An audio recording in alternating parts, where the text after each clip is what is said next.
Hey guys, tonight we slip into the shadowy realm of Hypnos, the Greek god who spins dreams like a cosmic DJ, mixing tracks for your soul.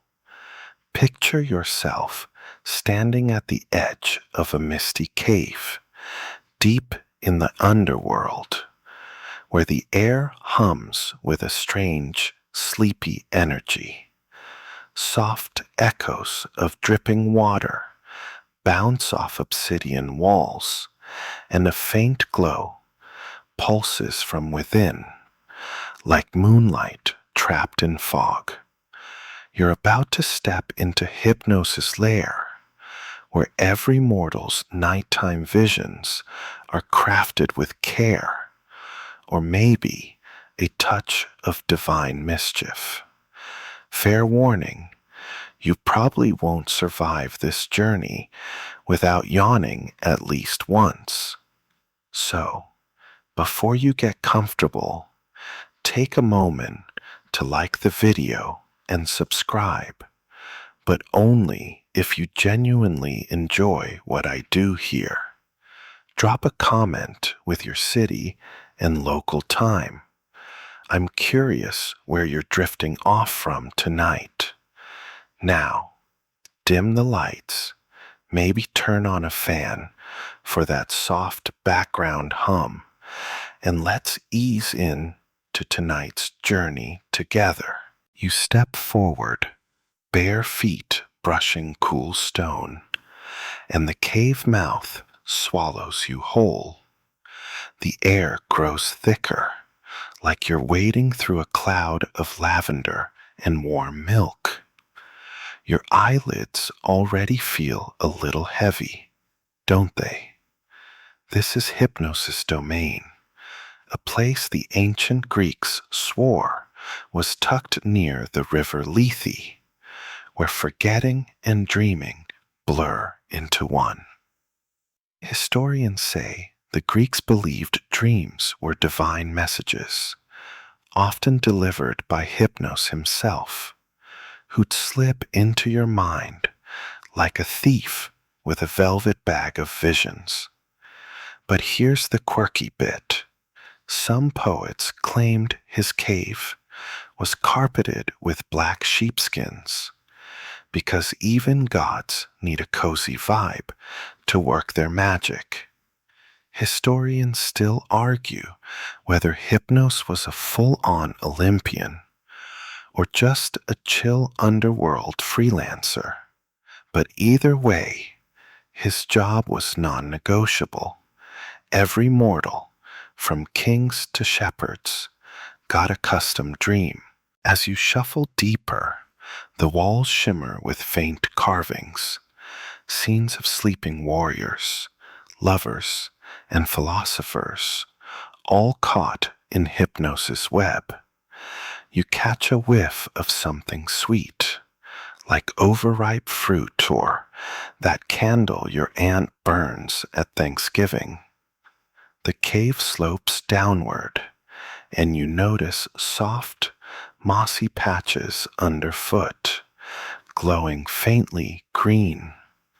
It's like the whole place is alive, breathing in sync with your slowing pulse. You're not scared, though. It's more like sinking into a warm bath after a long day. You smirk, thinking how your phone's blue light would totally ruin this vibe. Ancient Greeks didn't have to deal with doom scrolling before bed. Lucky them. Ahead, a curtain of mist parts, revealing a massive chamber. At its center, Hypnos lounges on a throne of polished ebony, draped in a starry cloak that shifts like a night sky. His eyes, half-lidded, glow like twin moons, and his voice, when he finally speaks, feels like a whisper straight to your brain. "Welcome, mortal," he hums, and you're already fighting to keep your knees from buckling. He's not what you expected, not some stern Zeus type, but more like a barista who's way too calm for the morning rush. You glance around, spotting strange orbs floating in the air, each one pulsing with colors, reds, blues, golds, like dreams waiting to be assigned.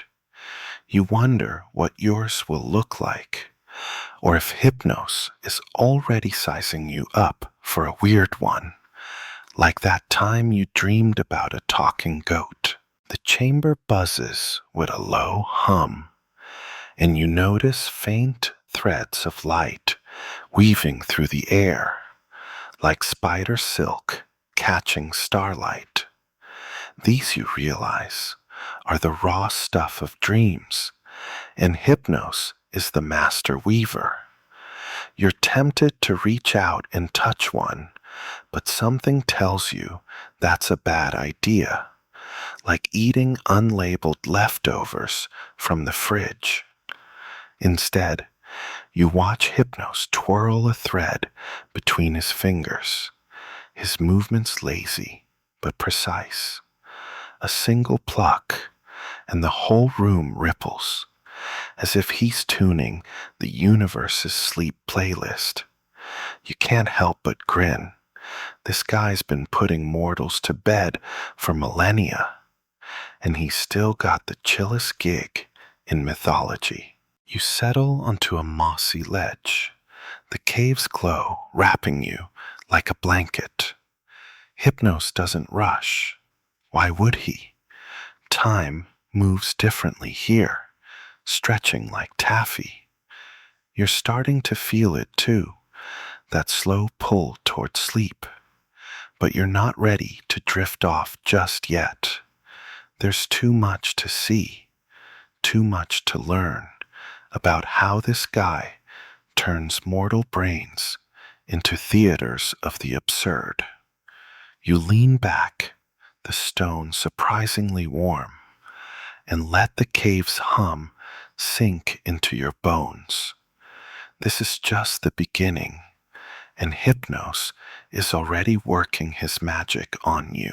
You're still sprawled on that mossy ledge, the cave's glow pulsing like a heartbeat around you. Hypnos, lounging on his ebony throne, doesn't even glance your way. He's too busy, his fingers dancing through the air, snagging threads of starlight that shimmer like liquid silver.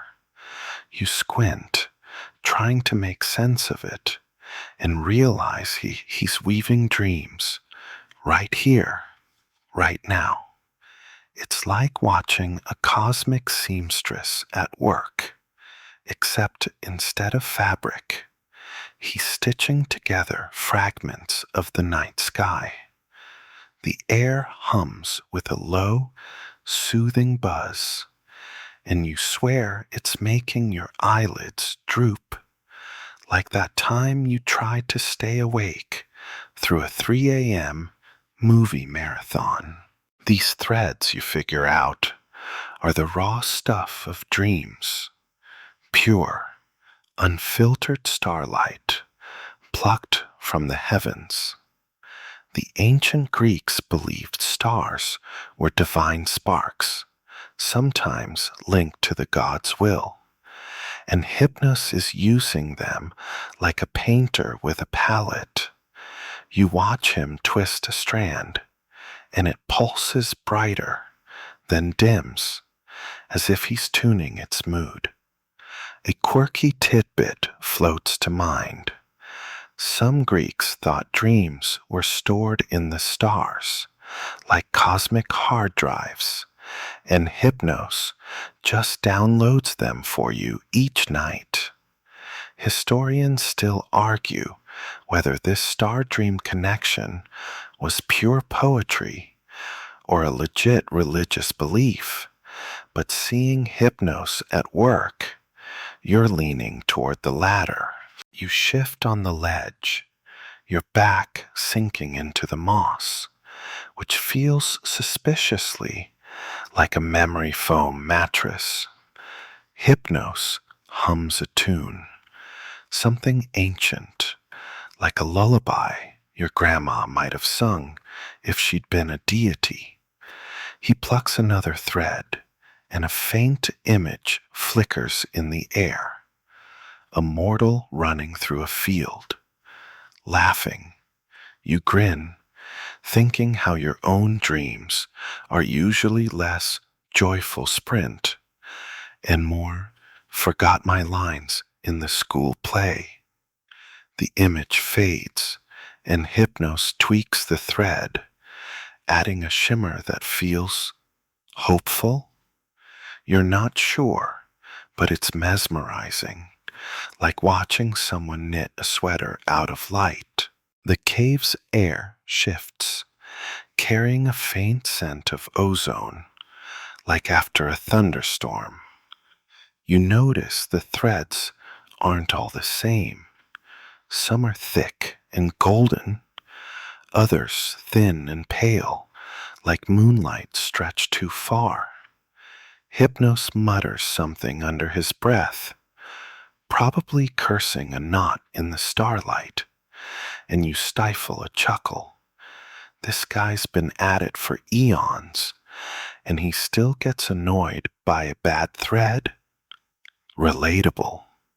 You lean forward, elbows on your knees, trying to catch every move.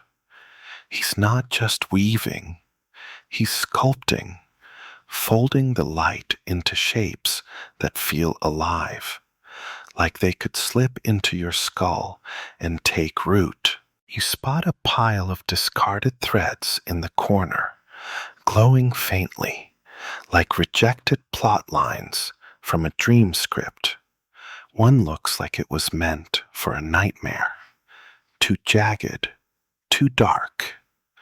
You shudder, remembering that time you dreamed about a clown at a gas station. Hypnos catches your glance and smirks, like he knows exactly what you're thinking. Not every thread works, he says, his voice a low hum that vibrates in your chest. You nod, pretending you get it, but really, you're just trying not to yawn. The cave's vibe is working its magic, and you're fighting to stay present. The weaving picks up speed now. Hypnos spins a thread between his fingers, and a whole scene blooms in the air. A city of white stone, bathed in moonlight, with mortals dancing at a festival. You lean closer, drawn in by the details, the clink of goblets, the rustle of tunics. It's so vivid, you almost smell the olive oil and thyme. This, you realize, is how Hypnos builds a dream. One thread at a time, each one carrying a piece of the story. You wonder if he's ever snuck a thread from your own life into someone else's dream, like that time you swore your neighbor's dog was judging you. The chamber pulses with light, and you feel your breath slow, matching the rhythm of Hypnos's hands. You're sinking deeper into the moss, the cave's hum wrapping you like a warm blanket. It's not just the starlight, it's the way Hypnos moves, deliberate but effortless, like he's done this a million times. You smirk, thinking how your boss would kill for this guy's multitasking skills. The dream weaving is only getting started, and you're already hooked, ready to see what else Hypnos pulls from the stars. You're still glued to that mossy ledge, the cave's glow soft as a dying ember, watching Hypnos weave starlight like it's no big deal. The air shifts, and a heavy floral scent hits you. Poppies, thick and heady, like walking into a perfumer's fever dream. You glance around and spot them.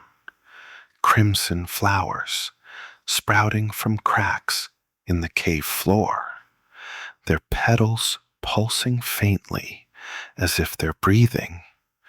Hypnos, still twirling those starlight threads, leans toward a cluster of poppies and inhales deeply, his eyes flickering with a spark of power.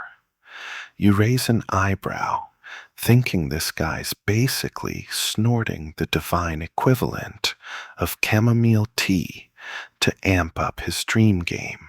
Poppies, you recall, were sacred to Hypnos in ancient Greek lore, symbols of sleep and oblivion, often depicted in vase paintings alongside his drowsy form.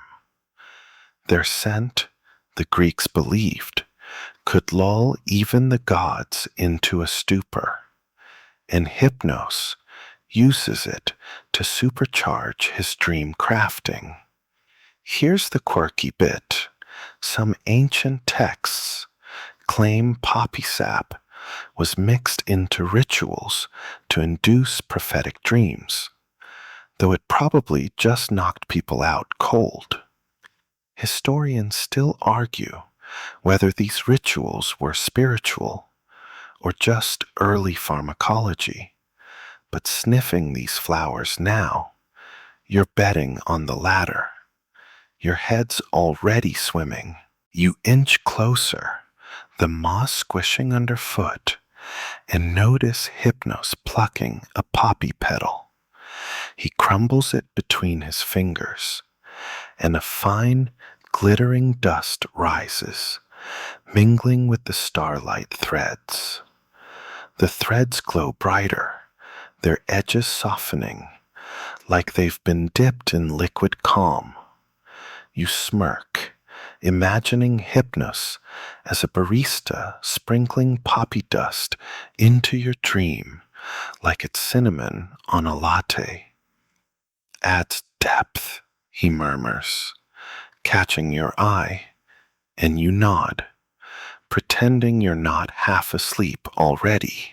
The cave's hum deepens, syncing with your slowing pulse, and you feel the poppy's influence. Your limbs are heavy, like you've been sitting in a hot tub for hours. You watch Hypnos weave a new thread, now laced with poppy essence, and a dreamscape flickers. A mortal lounging by a stream, the water glinting under a lazy sun. The scene feels so peaceful, you almost forget your own stress, like that time you left dishes in the sink for a week. But there's power in it, too. This dream could sink a mortal into the deepest sleep, the kind where you wake up wondering what year it is. You lean back, the moss cradling you like a hammock, and notice the poppy swaying, though there's no breeze. It's creepy, but oddly soothing, like a lullaby sung by a slightly unhinged ant. Hypnos keeps working, his hand steady, blending poppy dust into every thread. You wonder if he's ever overdone it, sent some poor mortal into a coma-level nap. You picture a Greek farmer waking up 3 days later, muttering, "Thanks, Hypnos, but I had chores." The thought makes you chuckle, though the sound feels distant, swallowed by the cave's haze. The dreamscape shifts, a city now, with mortals asleep in their beds, their breaths rising like mist. Hypnos tweaks the thread, and the poppy essence deepens the scene, making the sleepers' faces slacken, their worries dissolving. You're struck by how deliberate this is. Every petal, every pinch of dust is a choice. You glance at the poppies again, their glow almost hypnotic, and feel a tug to close your eyes. Nope, you think, shaking it off. Not yet. You're here to see the show, not star in it. Hypnos hums again, that same ancient tune, and you catch a glimpse of another tool, a small vial of poppy sap glowing faintly on a stone table. He doesn't touch it yet, but you bet it's for the heavy hitter dreams, the ones that stick with you for days. You're starting to get why the Greeks revered this guy, not just for sleep, but for the way he could shape your mind's quiet hours. The cave scent wraps you tighter, and you sink deeper into the moss, the poppy's power seeping into your bones. You're still awake, barely, and Hypnos is just getting warmed up. You're still nestled in that mossy nook, the cave's poppy scent clinging to your skin like a warm fog. Hypnos, his starry cloak shimmering, shifts on his ebony throne, his gaze now fixed on a glowing orb hovering above his palm. It pulses softly, cycling through faces. Mortals, you realize, their expressions frozen in the moment before sleep. He's choosing tonight's dream recipients, and you lean forward, the moss squelching slightly to get a better look. It's like he's swiping through a divine dating app, except instead of matches, he's picking who gets a serene meadow dream or a chaotic chase scene. You smirk, thinking your own profile would probably scream, prone to weird pizza dreams. The ancient Greeks believed Hypnos had a knack for tailoring dreams to each mortal soul, a fact backed by myths where he'd send visions to kings or poets to nudge their fates. Here's the quirky bit. Some stories claim he'd peek into mortal lives through these orbs, like a cosmic reality TV addict, to decide what dream fit best. Historians still argue whether Hypnos was seen as a benevolent guide or a meddling puppet master, but watching him now, you're betting he's just winging it with a touch of flair. You watch him pause on a face, a weary shepherd, eyes heavy from a day herding goats. Hypnos tilts his head like he's sizing up the guy's vibe and plucks a starlight thread, now dusted with poppy essence from earlier. The orb glows brighter, and you catch a flicker of the shepherd's dream forming. A quiet hillside, stars above, the faint bleat of his flock. You feel a pang of envy. Your own sleep is usually interrupted by your cat staring at you like it's plotting a coup.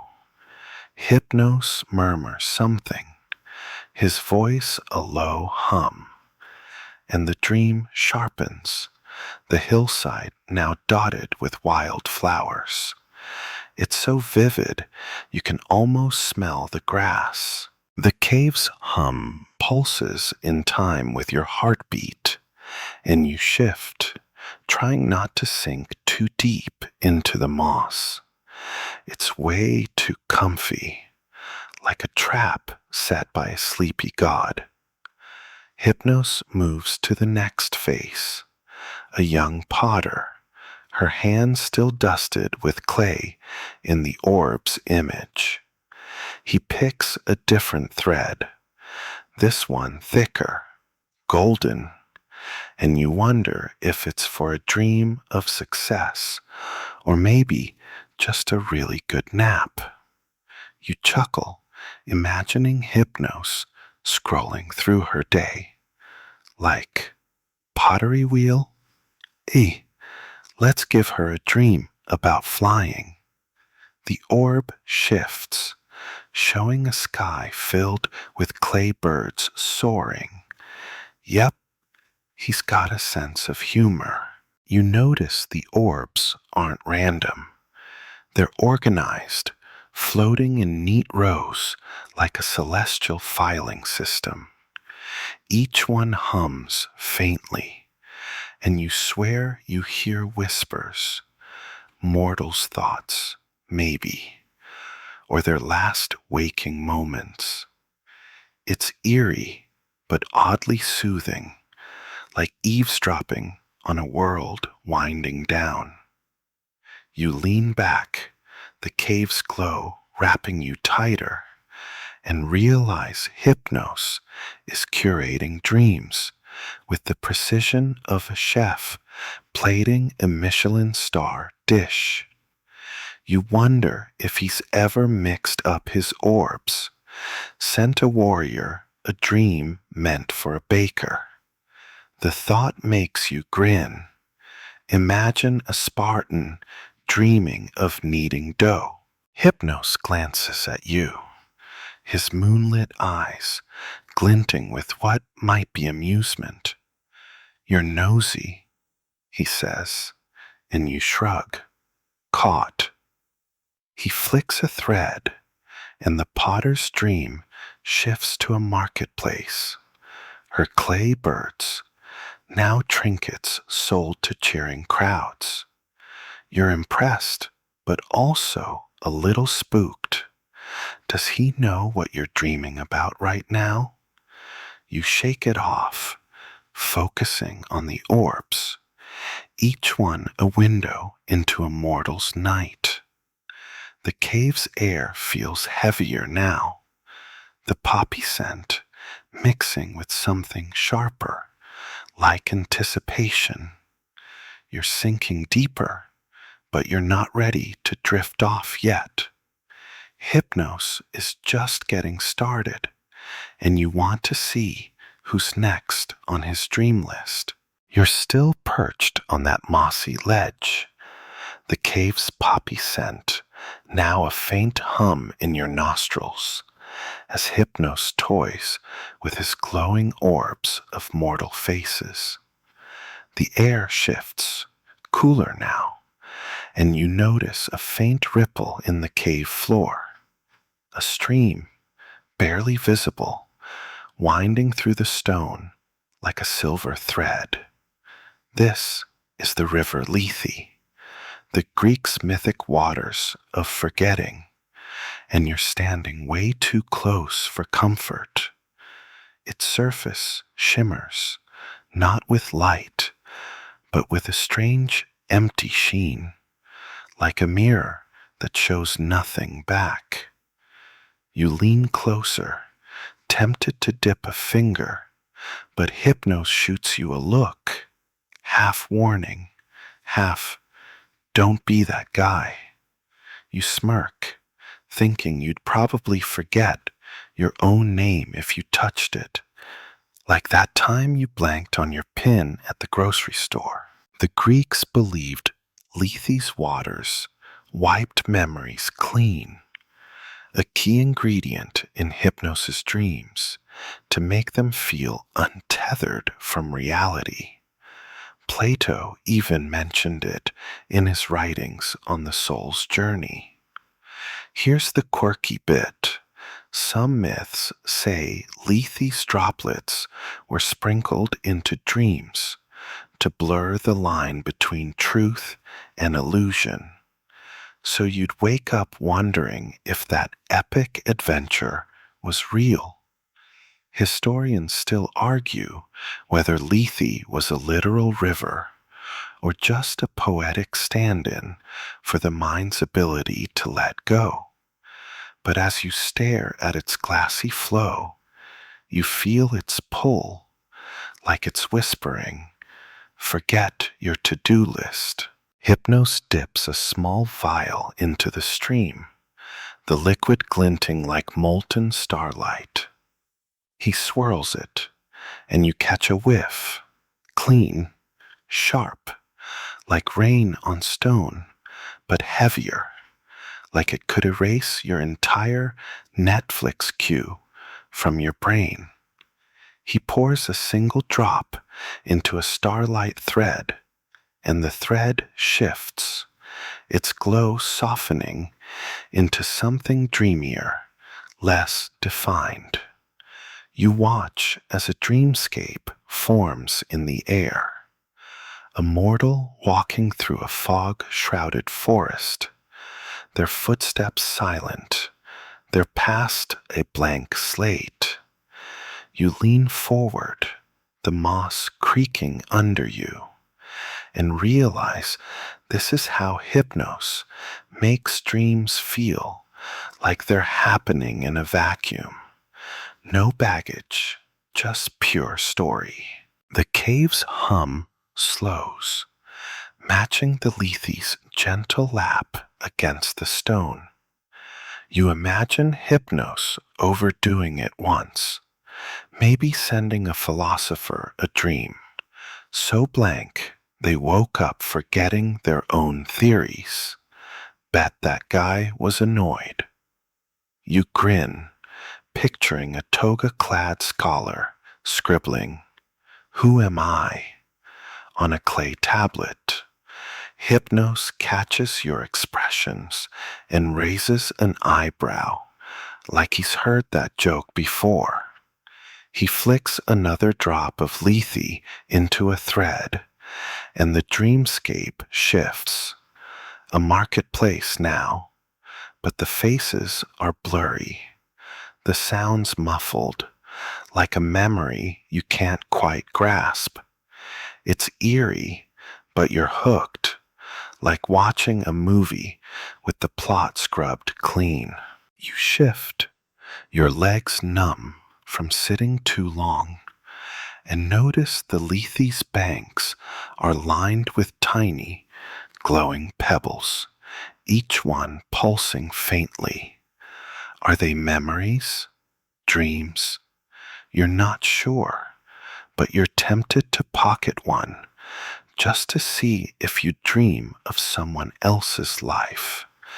Hypnos hums his lullaby again, and you feel your thoughts blur, the river's influence seeping in. You shake it off, focusing on the dream he's crafting, a mortal now sailing a boat on a starlit sea, their past dissolved in Lethe's waters. It's peaceful, but there's a strangeness to it, like the dream could unravel if you look too closely. The cave feels smaller now, the walls closing in with a soft, comforting pressure. You wonder how Hypnos decides how much Lethe to use. Too much, and the dream's a blank slate. Too little, and you're stuck reliving that awkward job interview from 2017. You chuckle, imagining him with a divine measuring spoon, getting it just right. The Lethe keeps flowing, its whisper blending with the cave's hum, and you feel your eyelids droop again. You're still here, still watching, but the river's pull is strong, and Hypnos is already reaching for another thread, ready to weave more oblivion into the night. You're still sunk into that mossy ledge, the river Lethe's glassy whisper fading behind you as the cave's poppy scent creeps back, heavy and sweet. Hypnos, his starry cloak, flickering like a distant galaxy, pauses his dream weaving to glance at a shadowy corner of the chamber. Figures emerge, ethereal, glowing faintly, their forms shifting like smoke. These are his kin, the Onairoi, his dream-dealing brothers, and maybe his mom, Nyx, the night herself. You squint, trying to make out their faces, but it's like staring at a dream you're already forgetting. You smirk, thinking this family reunion could use some snacks, maybe ambrosia nachos. The Greeks knew Hypnos wasn't a solo act. Myths like Hesiod's Theogony list him as part of a divine sleep squad, with Nyx as his mother and siblings, like Morpheus, shaping dream specifics. Here's the quirky bit. Some stories claim Nyx was so powerful even Zeus feared her, meaning Hypnos inherited a knack for making dreams hit hard, like a cosmic espresso shot in reverse. Historians still argue whether the Oneiroi were distinct gods or just Hypnos's alter egos, but watching them now, you see they're like backup dancers, each adding their own flavor to his dream mix. You shift, the moss sticking to your elbows, and watch Morpheus glide forward, his form sharper than the others, holding a thread that pulses with vivid colors. He whispers to Hypnos, and the thread shifts, turning a dreamscape from a calm meadow to a bustling agora, voices echoing like a market you wandered into last summer. You grin, thinking Morpheus is the guy who'd sneak a plot twist into your nap, like that time you dreamed you were a chariot racer with zero training. Another figure, maybe Phantasos, tweaks a thread, and the agora fills with surreal shapes. Goats with wings, tables that float. It's weird, but it fits. The cave's hum softens, almost respectful, as Nyx's shadowy presence lingers at the edge. You feel her influence, like a blanket of night settling over you, making the air denser. Hypnos nods to her, and you realize she's the one amping up the dream's mood, serene, chaotic, or somewhere in between. You wonder if she's ever told Hypnos to chill, like a mom reminding her kid not to overdo the sugar. The thought makes you chuckle, though the sound gets lost in the cave's haze. The Oneiroi move in sync now, each tweaking a thread, and you see a dream take shape, a mortal dancing under starlight, unaware their joy's been fine-tuned by this divine crew. You lean back, the moss cradling you like a too comfy couch, and notice the family dynamic. Hypnos leads, but his kin aren't just minions. Morpheus adds detail. Phantasos sprinkles weirdness, and Nyx sets the vibe. It's like a dream factory, and you're peeking behind the curtain. You imagine them bickering over a dream's direction, like coworkers arguing over a PowerPoint slide. The dreamscape shifts again. A mortal now climbs a misty mountain, guided by a light Nyx probably insisted on. You're drawn in, the scene so vivid, you almost feel the cold stone under your own feet. The cave's glow pulses, syncing with your slowing breath, and you realize these kin make Hypnos' dreams richer, layered with their own quirks. You glance at an orb nearby, showing a sleeping poet, and wonder what flavor Morpheus slipped into their dream. Maybe a verse about flying fish. The air feels heavier now, Nyx's presence like a velvet curtain, and you fight to keep your eyes open. Hypnos resumes weaving, his hands steadier with his family's input, and you're struck by how this divine teamwork shapes every mortal's night. You're still here, barely, the cave's hum pulling you deeper, but you want to see what these dream weavers cook up next. You're still sunk into that mossy ledge, the cave's glow soft as a fading lantern. Nyx's shadowy presence lingering like a cool draft. Hypnos, his starry cloak glinting, shifts his focus to a stone table beside his throne, cluttered with strange tools that look like they belong in a cosmic art studio. There's a silver spindle, a horn of shimmering dust, and a curved blade that hums faintly, like it's alive. You lean forward, the moss squishing under you, curious about how these gadgets turn starlight and poppy dust into dreams.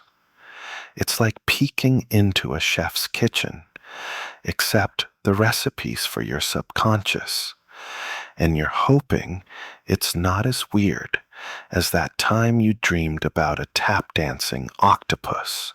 The Greeks believed Hypnos wielded specific tools, like the horn of sleep mentioned in Homer's Iliad, to pour dreams into mortal minds. Here's the quirky bit. Some ancient art shows him holding a branch dipped in Lethe's water, which he'd flick like a paintbrush to sprinkle sleep. Historians still argue whether these tools were literal or symbolic, but watching Hypnos now, you see they're real enough, each one buzzing with purpose, like a divine toolbox for crafting your nightly escape. You watch him pick up the spindle, its surface etched with tiny stars, and twirl it between his fingers. A starlight thread wraps around it, tightening into a glowing coil, and you feel the cave's hum deepen, like a bass note in your chest. He's shaping a dream's structure, you realize, giving it form before adding the details. The thread pulses, and a faint image flickers. A mortal walking through a quiet grove, leaves rustling underfoot. You grin, thinking how much better this is than your usual dream of forgetting your lines at a meeting. Hypnos adjusts the spindle, and the grove grows lusher. The air in the dream thick with the scent of pine. Next, he grabs the horn, filled with that shimmering poppy dust from earlier. He tilts it, and a fine mist spills out, blending with the thread. The dream shifts. The mortal now lies under a tree, their breathing slow, the world around them softening into a haze. You're impressed. It's like he's layering a filter over the dream, making it feel like sinking into a warm bath. You chuckle, imagining Hypnos as a divine video editor, tweaking the saturation to extra sleepy. The cave's air feels heavier now. The tools hum, syncing with your own slowing pulse, and you fight to keep your eyes open. You notice the curved blade next, its edge glowing faintly blue. Hypnos doesn't touch it yet, but you bet it's for cutting away bad threads, like editing out a dream's jump scare ending. You picture him snipping away a nightmare about, say, a giant spider at your family picnic. Thanks for that, Hypnos. The dreamscape shifts. You're still nestled on that mossy ledge, the cave's glow pulsing softly, the faint hum of Hypnos's tools lingering in the air like a distant lullaby. The stone table, cluttered with his spindle and horn, sits quiet now as Hypnos leans back, his starry cloak shimmering faintly. He's ready to craft the night's first full dream, and you feel a tingle of anticipation, like waiting for a movie to start, except this one's for some unsuspecting mortal's sleep. The air smells of poppies and Lethe's clean, empty scent, and you shift, the moss sticking to your palms, eager to see Hypnos in action. You're hoping for something serene, not like that time you dreamed you were late for an exam you never signed up for. The Greeks believed dreams like these, crafted by Hypnos, could be divine messages or just soothing escapes, as seen in myths where God sent visions to guide mortals. Here's the quirky bit. Some Greeks thought dreams were tested on animals first, like Hypnos running a beta version on a sheep before sending it to a king. Historians still argue whether these animal dream tales were literal or just poetic metaphors. But watching Hypnos now, you're betting he'd at least try it for a laugh. You watch him select an orb from the floating rows. A merchant, his face lined with worry from a bad trade deal. Hypnos twirls a starlight thread, laced with poppy dust and a drop of lethe, and begins weaving. The cave hums louder, syncing with your breath, and a dreamscape blooms in the air. A calm harbor, waves lapping gently, the merchant lounging on a boat under a twilight sky. You lean forward, the moss creaking, and catch the scent of salt water and warm wood. It's so vivid, you almost feel the boat's sway, like that time you dozed off on a beach vacation. Hypnos adjusts the thread, adding a soft breeze that ripples the dream's water. The merchant's face relaxes, his worries dissolving into the twilight. You grin, thinking Hypnos is like a divine therapist, prescribing a beach nap instead of a lecture. Nice touch, you mutter, and he glances at you, his moonlit eyes glinting with a hint of smugness. He sprinkles more poppy dust, and the dream deepens, the sky now flecked with stars, the boat rocking slower, like a cradle. You're jealous. Your own dreams are usually a mess, like that one where your dog was inexplicably a chef. The cave's glow softens, wrapping you tighter, and you notice the merchant's dream isn't just visuals. It's got sound, too, a faint hum of waves and distant gulls. Hypnos tweaks the thread, and a memory flickers in the dream. The merchant's childhood, playing by the sea. You're impressed. He's weaving personal touches, like adding a favorite song to a playlist. You chuckle, imagining Hypnos digging through the merchant's memories, like a nosy friend scrolling your old photos. The dream feels complete now, a perfect bubble of calm, and you wonder if Hypnos ever gets bored crafting these serene scenes. Probably why he throws in the occasional weird one, like your flying toaster dream. You sink deeper into the moss, the cave's hum pulling at your eyelids. The dreamscape holds steady, the merchant asleep in his boat, stars above, oblivious to the world. You feel a pang of gratitude for Hypnos' work. Without him, you'd be stuck with restless nights and no escape.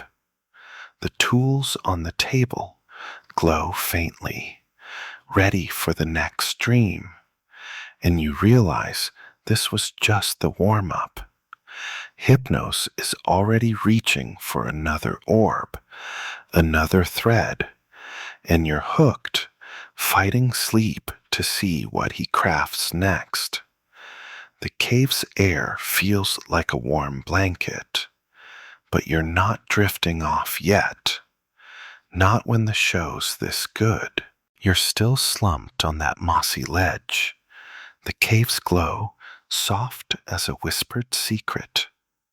The merchant's serene harbor dream, fading like a Polaroid in reverse. Hypnos, his starry cloak twinkling, shifts his focus to a new orb, a warrior this time, scars crisscrossing his face, eyes heavy with battles fought. He's crafting a dream for a hero now, and you lean forward, the moss squelching under you, curious to see if it's all epic quests or something softer. The air hums with poppy and Lethe's clean scent, and you're fighting the urge to yawn, like that time you tried staying awake through a double shift. The Greeks often wrote of Hypnos sending dreams to heroes, like in the Iliad, where he delivers Zeus's messages to Agamemnon via a vision. Here's the quirky bit. Some myths suggest Hypnos gave heroes dreams of glory to boost their courage, but occasionally slipped in a humbling scene, like tripping mid-battle. Historians still argue whether these dreams were meant to guide or just mess with mortal egos. But watching Hypnos now, you're betting he enjoys the mix of both. You watch him pluck a thick, golden thread, its glow pulsing like a heartbeat. He weaves it with poppy dust and a splash of lethe, his hands moving faster, like he's amping up for something big. A dreamscape flickers, a vast plain, a hero charging on horseback, spear gleaming under a crimson sky. You feel the thunder of hooves in your chest, the air sharp with dust and sweat. It's epic, but there's a softness. Hypnos adds a golden sunset, the hero pausing to watch it, his face easing. You grin, thinking this guy's getting a break, unlike your own dreams of missing flights and lost keys. Hypnos tweaks the thread, and the dream shifts. The hero now stands by a campfire, comrades laughing, their voices warm. You're impressed. It's not just glory, it's connection. Like Hypnos knows, this warrior needs a moment of peace. You chuckle, imagining Hypnos as a divine life coach, whispering, "Chill, bro. You've stabbed enough Trojans." The cave's hum deepens, syncing with your slowing breath, and you sink deeper into the moss. Its warmth like a hug you didn't ask for, but definitely need. The dreamscape grows vivid. The fire crackles. The hero's armor glints, and you swear you smell roasted meat. Hypnos adds a detail, a childhood memory of the hero's mother singing. You're struck by the care here, like he's tailoring a bespoke suit for the soul. You wonder if he's ever flubbed a hero's dream, sent Achilles a vision of, say, herding goats instead of fighting. The thought makes you smirk, though the cave's haze swallows the sound. The warrior's dream feels alive, a balance of valor and calm, and you're drawn in, almost forgetting you're just a spectator. You glance at the orb, the warrior's face softer now, lost in Hypnos' creation. The tools on the stone table, spindle, horn, blade, glow faintly, ready for more.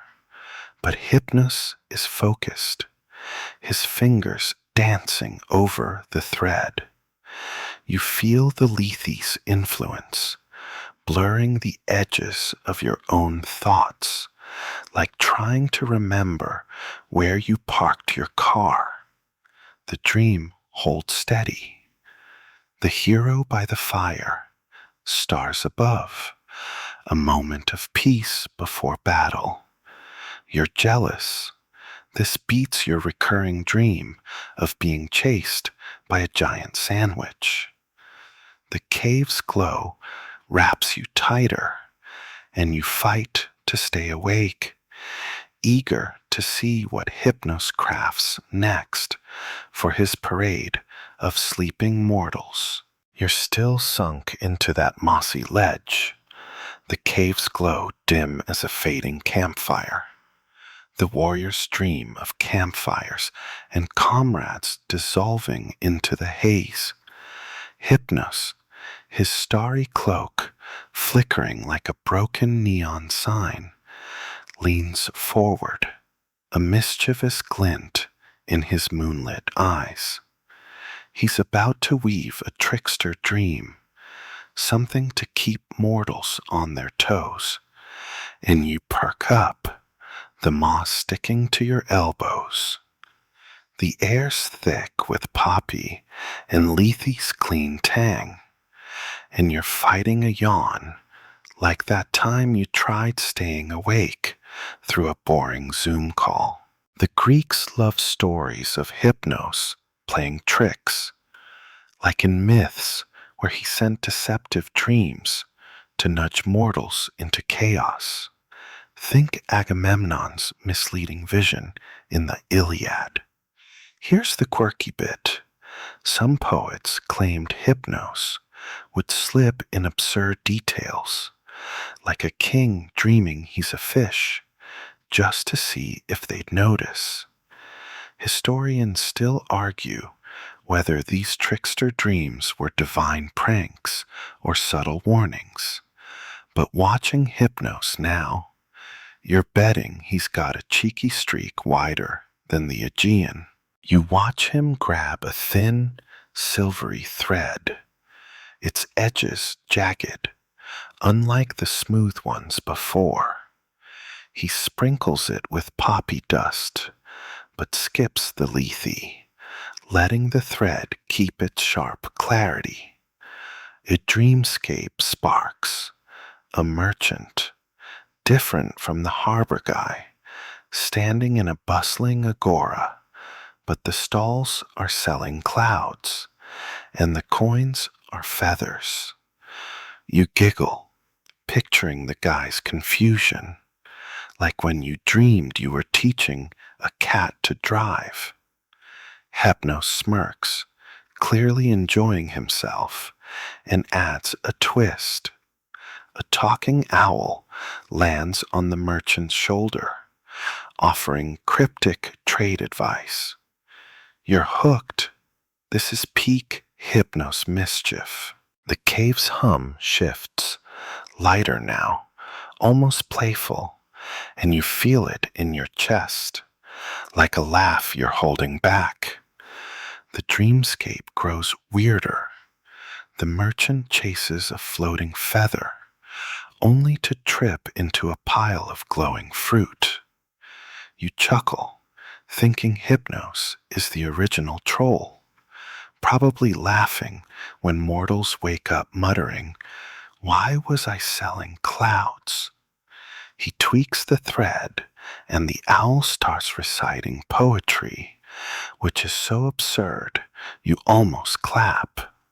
It's like he's testing how much nonsense this guy can handle before his brain calls a time out.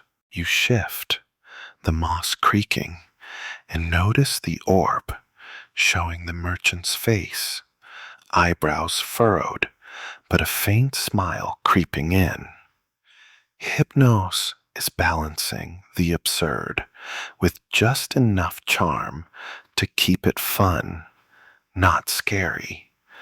You wonder if he's ever gone too far, like sending you that dream where your fridge was a portal to Narnia. The thought makes you grin, though the cave's haze muffles it. The dreamscape holds. The merchant now juggles feathers, while the owl critiques his form. And you're jealous. This beats your usual stress dreams about lost wallets. Hypnos leans back, satisfied, and you catch a glimpse of his tools glowing faintly on the stone table. The jagged thread pulses, ready for delivery, and you realize he's not just pranking, he's teaching, maybe loosening the merchant's grip on his rigid life. The cave's air feels lighter, like after a good laugh, but the poppy scent tugs at your eyelids.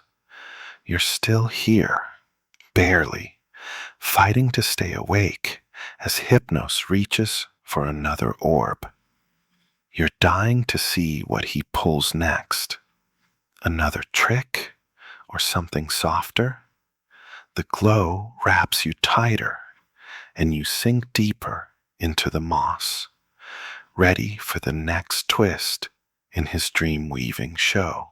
You're still sprawled on that mossy ledge, the cave's glow flickering like a sleepy candle, the merchant's feather-juggling dream fading into the haze. Hypnos, his starry cloak shimmering, stiffens slightly, his moonlit eyes narrowing as a new presence stirs the air, sharp, electric, like static before a storm.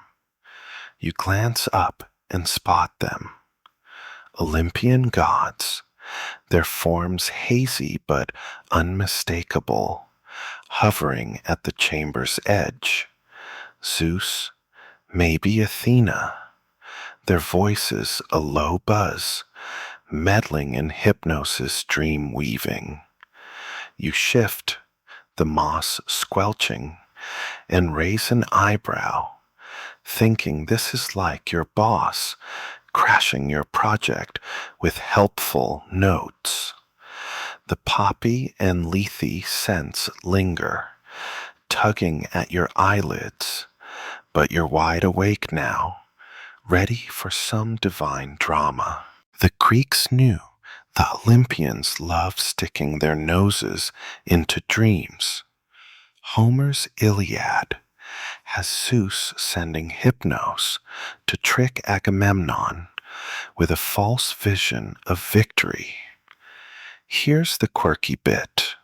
Some myths say Hypnos once put Zeus himself to sleep, only to get chewed out later, proving even gods aren't above a nap trap. Historians still argue whether these divine interventions were literal or just poetic ways to explain dreams' unpredictability. But seeing these gods now, you're betting they're here to stir the pot. You watch Zeus, or is it his aura, point at an orb, a general's face glowing inside, stern and weathered. Hypnos sighs, like he's dealt with this before, and pulls a thick, crimson thread, its glow pulsing with authority. The dreamscape forms, a battlefield, banners flapping, the general rallying troops under a stormy sky.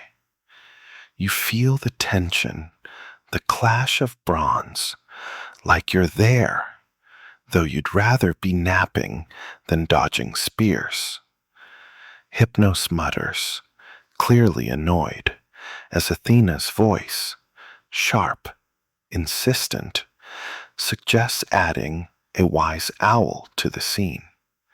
You chuckle, picturing the general baffled by an owl mid-battle, like that time you dreamed a pigeon crashed your job interview.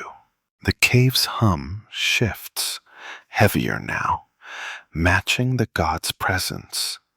Hypnos weaves in the owl, but with a twist. It's carrying a scroll, not wisdom, just a grocery list.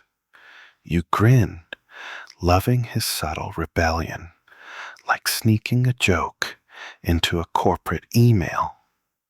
The dream holds. The general reads the scroll, confused, as troops cheer. Zeus hums approval, but you sense Hypnos rolling his eyes internally.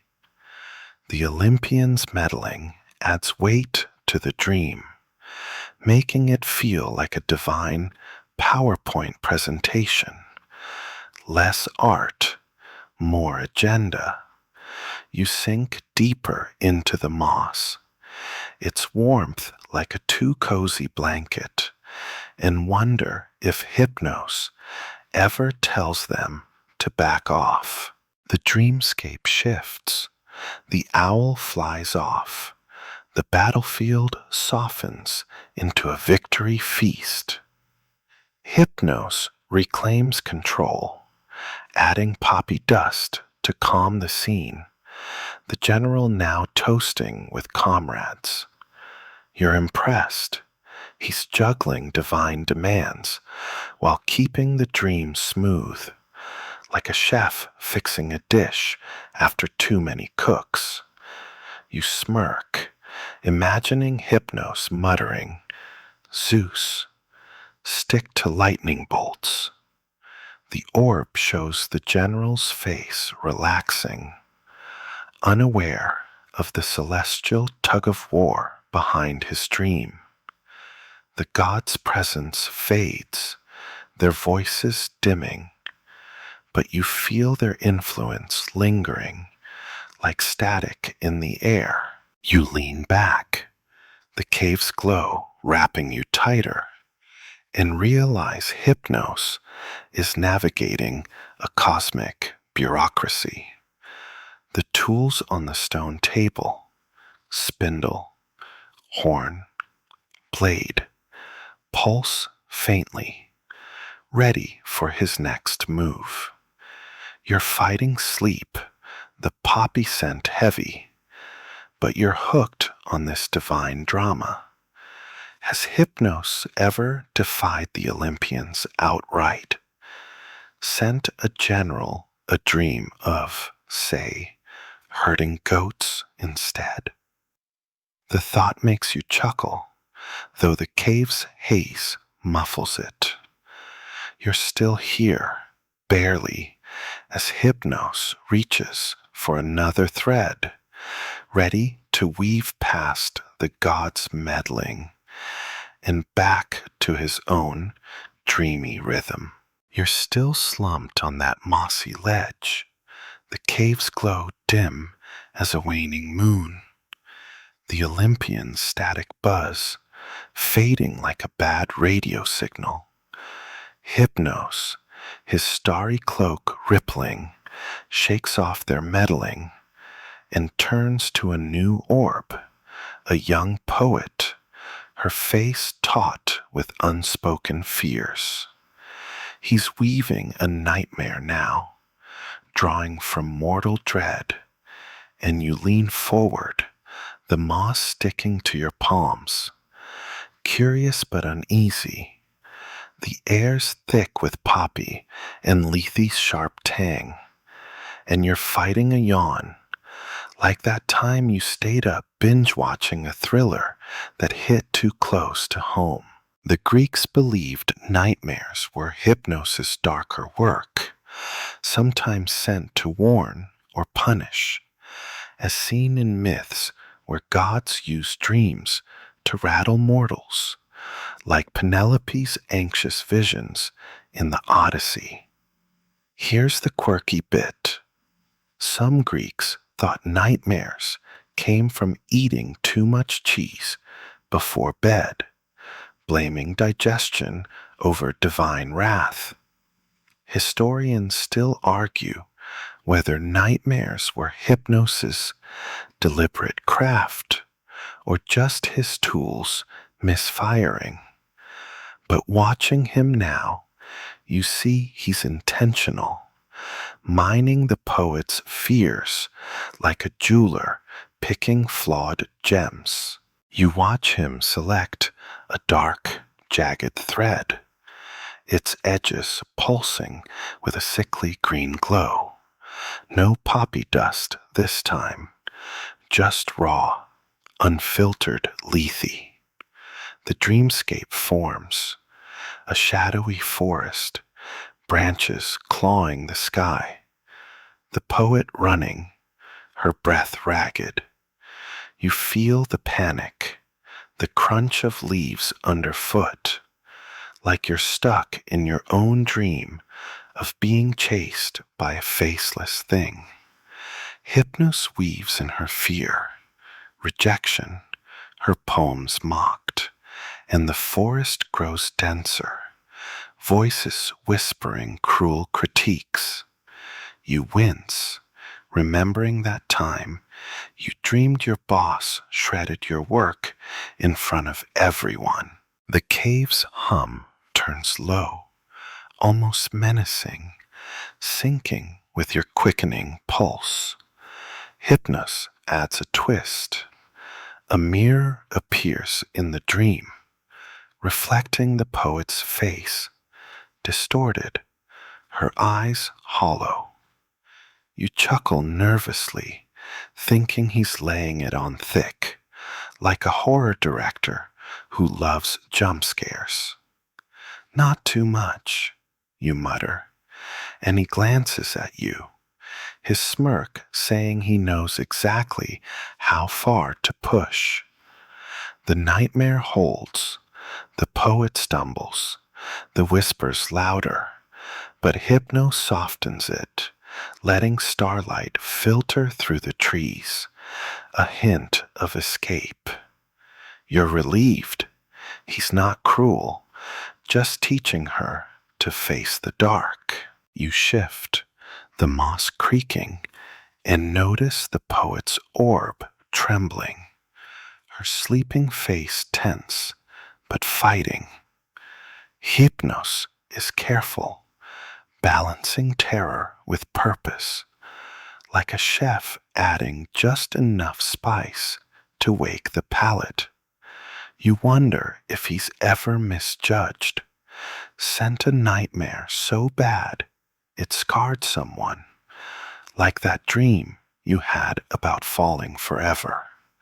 You grin, though the cave's haze muffles it, picturing Hypnos shrugging. Oops, too much shadow. The dreamscape shifts. The poet finds a path, the whispers fading, her steps steadier. You're impressed. He's turning fear into resilience, like a therapy session in dream form. The tools on the stone table, spindle, horn, blade, glow faintly, the blade pulsing, maybe ready to cut this thread if it goes too far. You feel the lethes pull, blurring your own edges, like forgetting why you walked into a room.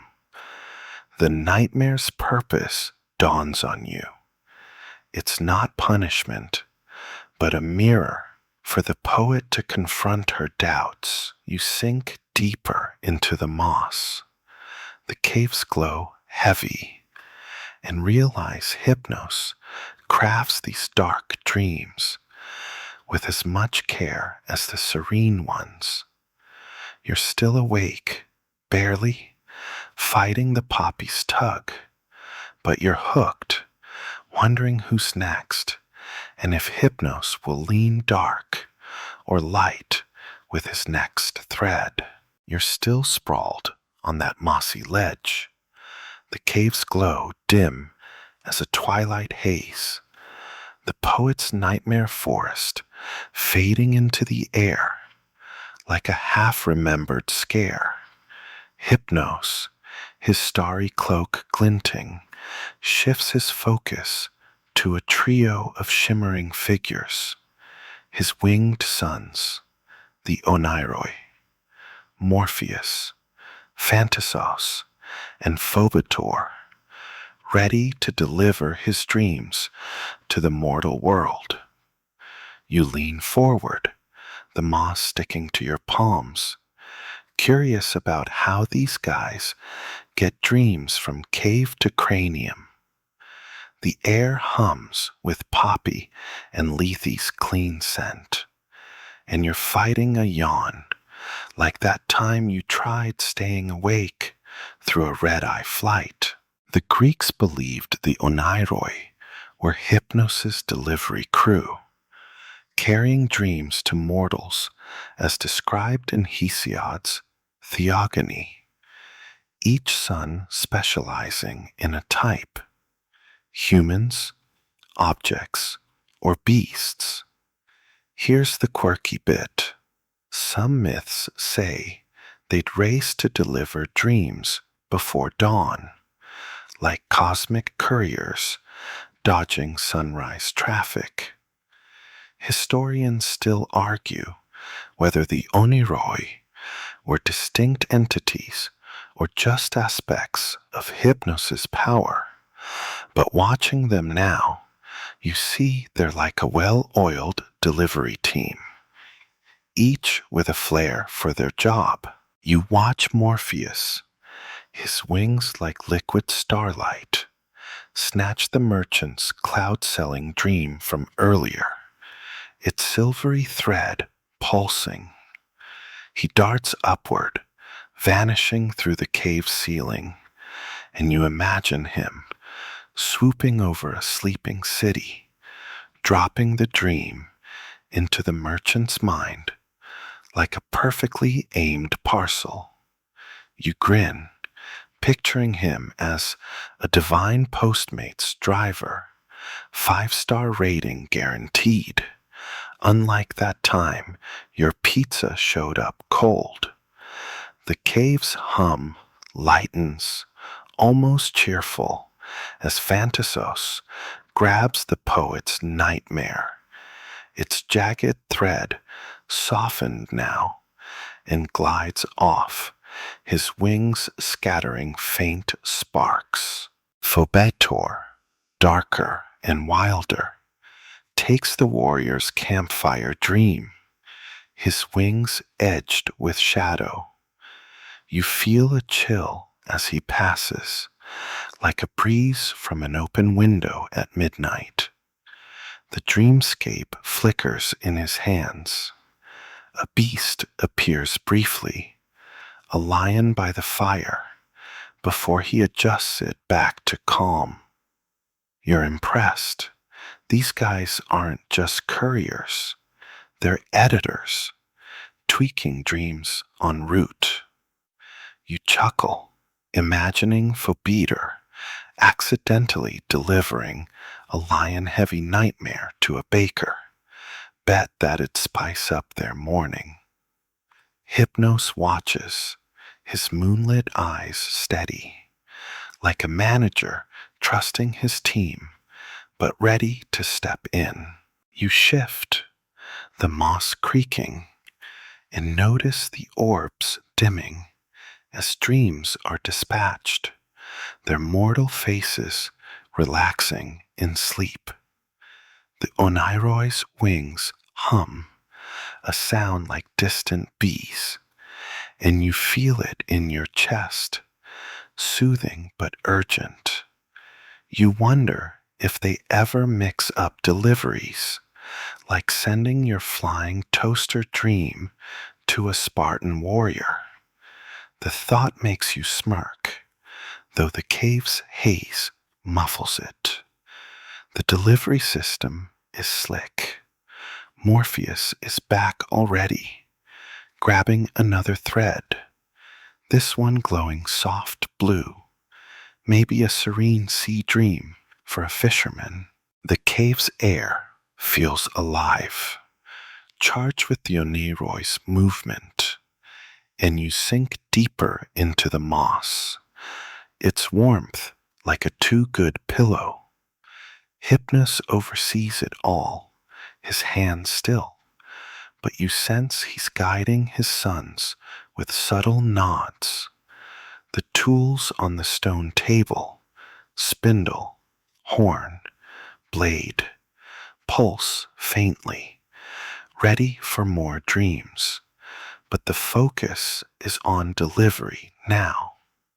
You're struck by the scale, thousands of dreams, every night, shuttled by these winged couriers.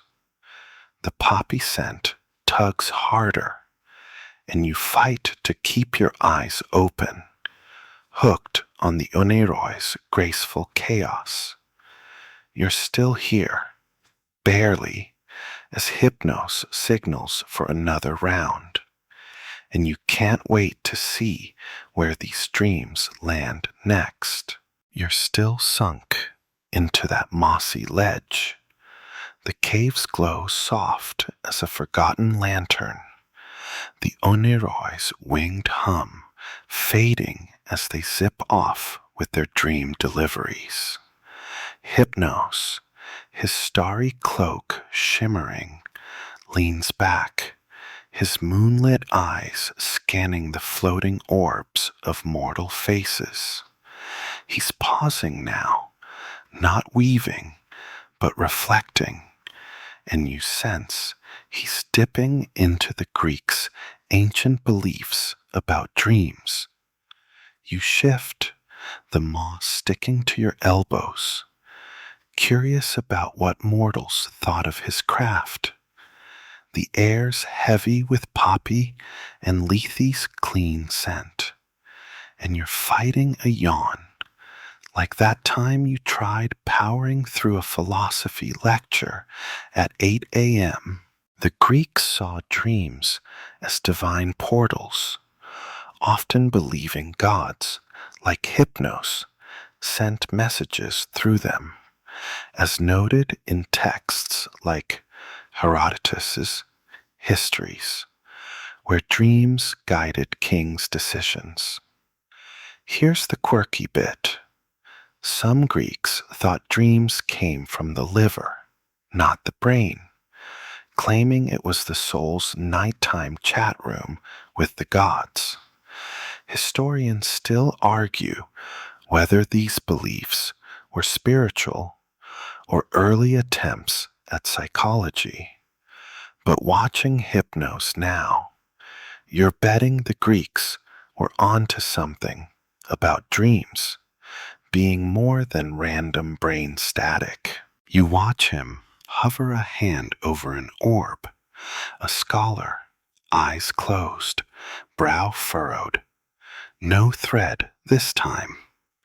Hypnos seems to be musing, his fingers tracing the air like he's flipping through an invisible book of mortal thoughts. You imagine him chuckling at their liver theory, like you laughed when your friend swore spicy food caused your weird taco dream.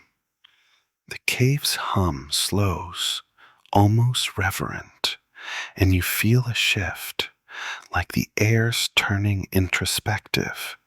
You lean forward, the moss creaking, and catch a faint dreamscape in the scholar's orb, a temple, starlit, where he debates with robed figures. The Greeks, you recall, had dream temples, Asclepiaia, where people slept to seek divine cures, believing Hypnos or his kin whispered solutions.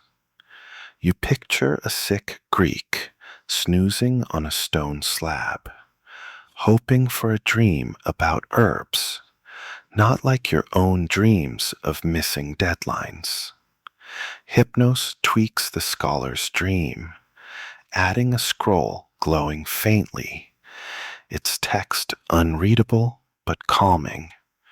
You're struck by the idea that Greeks saw dreams as half magic, half riddle, a belief that feels truer here in this glowing cave than in your own world of sleep apps and melatonin.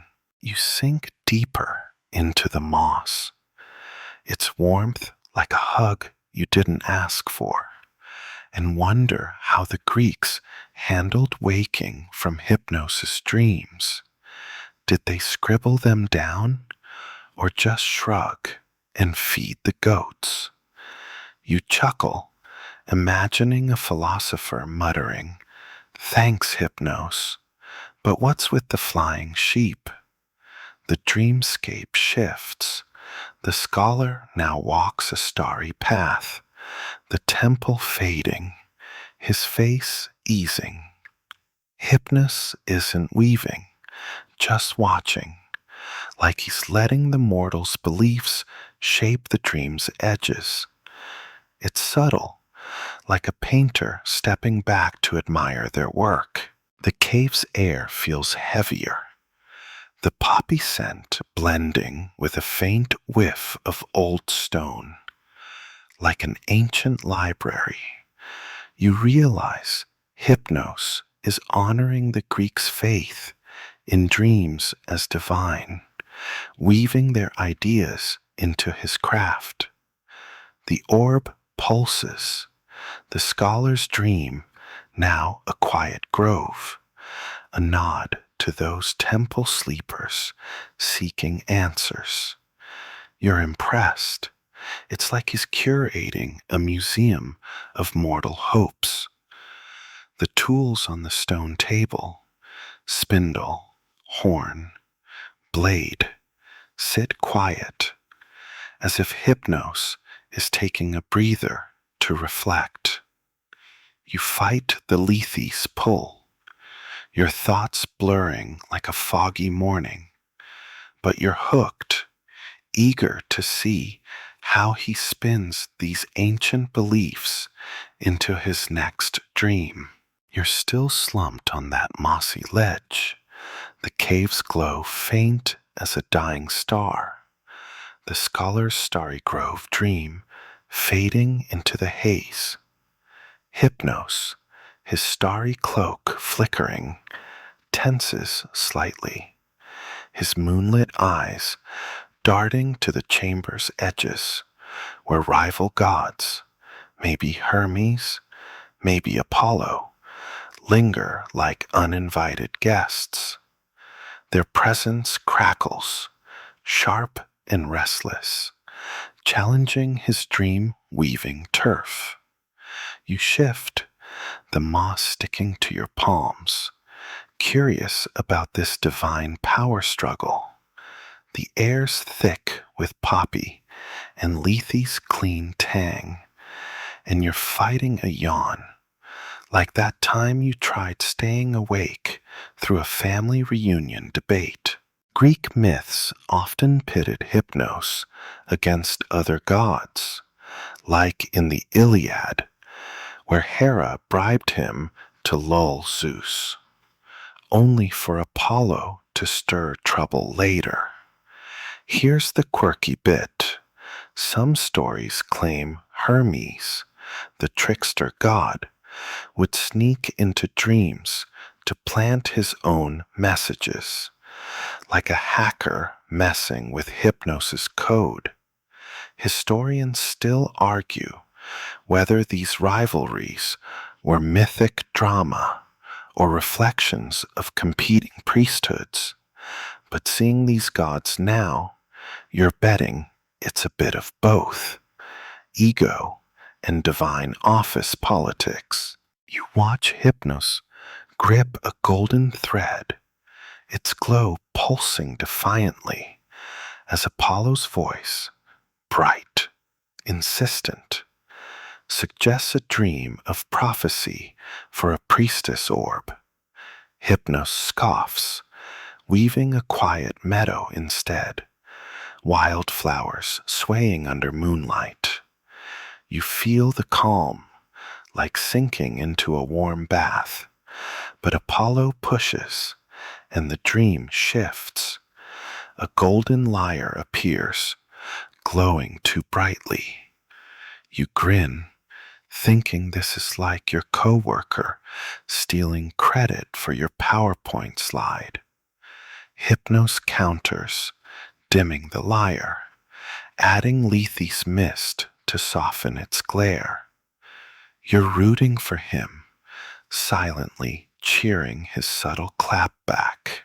The cave's hum sharpens like a plucked string, and you feel the tension in your chest, the god's rivalry stirring the air. Hermes darts in, his winged sandals a blur, dropping a silvery thread into the mix. A marketplace, chaotic, with the priestess bartering secrets. You chuckle, imagining Hypnos rolling his eyes, like when your friend suggests a better route on a road trip. He weaves Hermes' thread in, but twists it. The market calms, the priestess now trading flowers, not secrets. It's a master move, keeping his dreams core while humoring the trickster. You sink deeper into the moss, its warmth like a too-good blanket, and notice the priestess's orb steadying, her sleeping face serene despite the divine tug of war. Hypnos is holding his ground, his tools, spindle, horn, blade, glowing faintly, ready but untouched. You wonder if he's ever snapped, told Apollo to take his lyre and shove it. Probably not, but you'd pay to see it. The dreamscape holds, the priestess in her meadow, flowers in hand, Apollo's lyre, a faint echo. The rival god's presence fades, their voices dimming, but you feel their challenge lingering, like static after a call drops. The cave's air settles, the poppy scent heavier now, tugging at your eyelids. You're impressed by Hypnos' finesse, juggling divine egos while keeping the dream intact. You smirk, picturing him muttering, "Stick to sunbeams, Apollo," as he works. The orb pulses, the priestess's dream, a quiet triumph of Hypnos' control. You're fighting sleep, the lethes pull, blurring your thoughts like a smudged chalkboard. But you're hooked, eager to see if Hypnos keeps his cool, or if another god crashes his next dream-weaving session. You're still sunk into that mossy ledge. The cave's glow soft as a fading ember. The priestess flower-filled dream dissolving into the haze. Hypnos, his starry cloak shimmering, relaxes now, the rival god's static gone, and turns to a cluster of orbs pulsing in unison, mortals linked by fate, maybe a village or family. He's crafting a collective dream, one to bind their sleeping minds, and you lean forward, the moss creaking, intrigued by this shared vision trick. The air's thick with poppy and Lethe's clean scent, and you're fighting a yawn, like that time you dozed off during a group project meeting. The Greeks believed shared dreams could connect communities, like in myths where entire cities dreamed of omens before battles, as noted in Aeschylus's plays. Here's the quirky bit. Some Greeks thought collective dreams were sparked by lunar eclipses, as if the moon's shadow synced mortal minds. Historians still argue whether these shared visions were divine or just cultural stories spreading like gossip. But watching Hypnos now, you're betting he's the one wiring these minds together. You watch him weave a wide, golden thread, its glow spreading like a net over the orbs, a fisherman, a weaver, a child, all from one village. The dreamscape forms, a festival under starlight, lanterns floating, laughter echoing. You feel the warmth, the clink of cups, like a block party you crashed once. Hypnos blends poppy dust and lethe, making the scene dreamy, edges soft, like a painting left in the rain. You grin, thinking this is better than your usual solo dream of losing your phone in a labyrinth. The cave's hum swells, vibrant, like a chorus, and you feel it in your chest, syncing with the villagers' shared joy. Hypnos adds a twist, a bonfire in the dream, its flames flickering with faces from each mortal's past. You chuckle, imagining him as a divine DJ, mixing their memories into one track. Hope he doesn't accidentally throw in your weird clown dream. The dreamscape holds. The villagers dance, unaware they're linked, their faces in the orbs softening. You're impressed. It's like he's hosting a cosmic sleepover, binding strangers into one story. You shift, the moss sticking to your knees, and notice the orbs pulsing together, like heartbeats aligned. Hypnos tweaks the thread, adding a starry sky that mirrors the cave's glow, tying the dream to this place. You wonder if he's ever flubbed a collective dream, sent a whole town a vision of, say, dancing goats. The thought makes you smirk, though the cave's haze muffles it. The festival dream grows vivid. Music, the scent of bread, the child chasing a lantern. You're drawn in, almost forgetting you're not part of it, like watching a movie you wish you could jump into. The tools on the stone table, spindle, horn, blade, glow faintly, untouched but ready, as Hypnos focuses on the shared weave. You feel the lethes pull, blurring your own edges, like forgetting a name mid-conversation.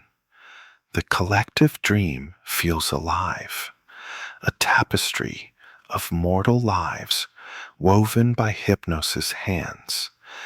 You sink deeper into the moss, its warmth like a too perfect pillow, and realize he's not just crafting sleep, but connection, a village dreaming as one. You're fighting sleep, the poppy scent heavy, but you're hooked, eager to see if Hypnos keeps this communal vibe or shifts back to a solo dream next. You're still slumped on that mossy ledge, the cave's glow faint as a distant lighthouse, the village's shared festival dream fading like a song stuck in your head. Hypnos, his starry cloak flickering, shifts his gaze to a single orb, a seer, her face lined with quiet intensity, eyes closed in restless sleep. He's crafting a prophetic dream now, embedding omens, and you lean forward, the moss sticking to your palms, intrigued by this glimpse into fate. The air's heavy with poppy and Lethe's sharp tang, and you're fighting a yawn, like that time you tried staying awake through a late-night tarot reading. The Greeks believed prophetic dreams were Hypnos's specialty, sent by gods to warn or guide, as in Herodotus' histories, where a dream foretold Xerxes' invasion. Here's the quirky bit. Some Greeks thought eating honey before bed could spark these visions, like it was divine Wi-Fi for omens. Historians still argue whether prophetic dreams were seen as literal or symbolic, but watching Hypnos now, you're betting he's slipping in just enough mystery to keep the seer guessing. You watch him select a silver thread, its glow pulsing with an eerie clarity, laced with poppy dust, but light on Lethe to keep the vision sharp. The dreamscape forms, a misty cliff, waves crashing below, the seer standing before a shadowed figure holding a torch. You feel the salt spray, the winds bite, like you're there, though you'd rather not be decoding cryptic omens. Hypnos weaves in a sign, a raven circling thrice, its cry echoing. You grin, thinking it's like a divine post-it note, way cooler than your dream about forgetting your lines at karaoke. The cave's hum deepens, almost urgent, syncing with your quickening pulse. Hypnos adds a twist. The torch's flame shifts, revealing a ship on the horizon, its sails torn. You chuckle, imagining the seer waking up, muttering, "Ravens? Ships? Hypnos, give me a manual." The dreamscape holds. The seer kneels, tracing symbols in the dirt, her face tense but focused. You're impressed. Hypnos is crafting a puzzle, not a billboard, letting her piece it together. It's like he's saying, "Figure it out, mortal. I'm not your GPS." You shift, the moss creaking, and notice the seer's orb, trembling, her sleeping expression caught between awe and dread. The tools on the stone table, spindle, horn, blade, glow faintly, the blade pulsing, maybe ready to trim any excess clarity. You wonder if Hypnos ever overdoes the omens, sends a seer a dream so wild they quit, like that time you dreamed of a talking vending machine and swore off late-night snacks. You smirk, the cave's haze muffling it, as the dreamscape shifts. The raven lands, dropping a pebble that glints like a star. You're drawn in, the scene so vivid, you almost hear the waves. The air feels charged, like before a storm, and you realize Hypnos is balancing fate and ambiguity, giving the seer just enough to act, but not enough to be sure. You sink deeper into the moss, its warmth like a too cozy blanket, and feel the lethes pull, blurring your thoughts like a smudged window. The prophetic dream is a masterwork, part warning, part riddle, all Hypnos.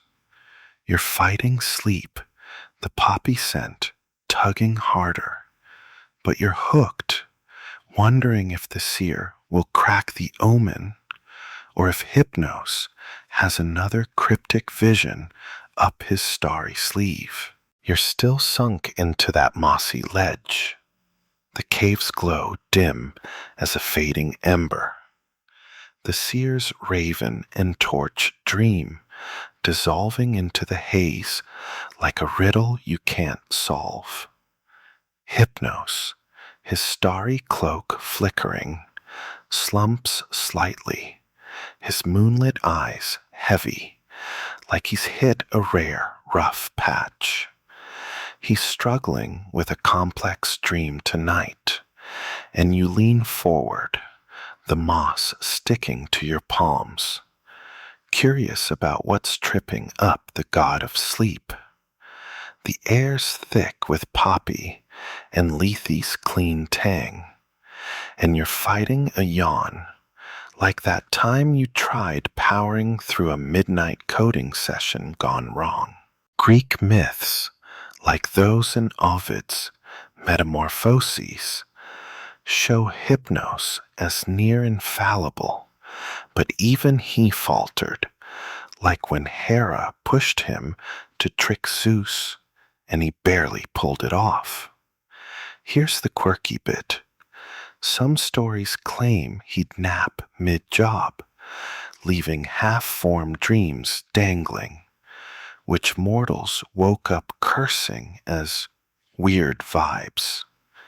Historians still argue whether these tales humanized Hypnos or just spiced up his myth, but watching him now, you see he's wrestling with a dream that's fighting back, like a puzzle with missing pieces. You watch him clutch a tangled thread, its glow erratic, shifting from gold to shadow. He's aiming for an orb, a philosopher, face creased with doubt, seeking truth. The dreamscape stutters, a labyrinth of mirrors, the philosopher trapped, reflections arguing back. You feel the disorientation, like your own dream, where you kept opening doors to nowhere. Hypnos mutters, his voice a low growl, and tries reweaving, but the mirrors multiply, the dream too chaotic. You grin, thinking even gods get the equivalent of a software crash. Bet he wishes he could Ctrl Z this one. The cave's hum falters, jagged, like a skipped record, and you feel it in your chest, unsettling but intriguing. Hypnos sprinkles poppy dust, hoping to calm the dream, but the mirrors reflect it back, the philosopher now shouting at his own faces. You chuckle nervously, picturing Hypnos as a tech support guy muttering, "Have you tried turning it off and on?" He grabs the curved blade from the stone table, its edge glowing blue, and slices a knot from the thread. The dream steadies, a single mirror now, the philosopher facing one reflection, calmer but still lost. You shift, the moss creaking, and notice the philosopher's orb trembling, his sleeping face tense, like he's caught in hypnosis struggle. The tools, spindle, horn, blade, pulse faintly, the horn tempting Hypnos to douse the dream in sleep dust and call it a night. You wonder if he's ever abandoned a dream, left a mortal with a blank slate, like that time you woke up with nothing but a vague sense of running. You smirk, the cave's haze muffling it, as the dreamscape shifts. The labyrinth softens, walls fading into mist, the philosopher walking a starry path. Hypnos exhales, his cloak settling, and you sense he's regaining control, like a chef salvaging a burnt sauce. The dream's complexity, truth, doubt, reflection, is what tripped him, but he's weaving again, adding lethe to blur the edges, giving the philosopher peace over answers. You're impressed. It's like watching an artist fix a canvas mid-stroke. You sink deeper into the moss, its warmth like a too perfect bed, and feel the lethe's pull, smudging your own thoughts like wet ink. Hypnosis' struggle makes him real, not just a dreamy god, and you're hooked, fighting sleep to see if he nails this dream or faces another tangle. You're still slumped on that mossy ledge, the cave's glow faint as a whispering candle, the philosopher's misty labyrinth. Dream, fading like a thought you can't quite grasp. Hypnos, his starry cloak steadier now, scans the floating orbs, his moonlit eyes catching faint echoes, mortals waking, their minds buzzing with his dreams. He's tuning into their feedback like a cosmic Yelp review, and you lean forward, the moss sticking to your palms, curious about how mortals react to his craft. The air's heavy with poppy and lethe's clean scent, and you're fighting a yawn like that time you tried staying awake through a friend's long-winded story. The Greeks believed dreams shaped waking life, as seen in Aeschylus' plays, where characters acted on visions, like Clytemnestra's snake-filled nightmare. Here's the quirky bit. Some Greeks kept dream journals on wax tablets, scribbling details to decode hypnosis work, like ancient influencers analyzing their sleep aesthetic. Historians still argue whether these reactions were spiritual devotion or just mortals grappling with weird dreams. But watching Hypnos now, you see he's listening, tweaking his next weave based on mortal murmurs. You watch him hover over an orb, the merchant from the cloud-selling dream. Now awake, his face puzzled but amused. A faint hum from the orb carries his thoughts. Feathers for coins, strange but freeing. Hypnos smirks, like a chef tasting a dish that landed well, and adjusts a new thread, adding a touch of that playful vibe. You grin, thinking the merchant's probably telling his buddies about it over wine, unlike your own dream of a talking mailbox you kept to yourself. The dreamscape forms, another merchant, this time trading stars, a nod to the first's reaction. The cave's hum softens, like a radio dialed low, and you feel it in your chest, soothing but curious. Hypnos shifts to the poet's orb, her nightmare softened by dawn. Her waking thoughts hum through. The forest scared me, but I'm stronger. Hypnos nods, weaving a new dream with less shadow, more starlight. You chuckle, imagining her scribbling that forest into a poem, like you tried journaling your dream about a runaway shopping cart. Total flop.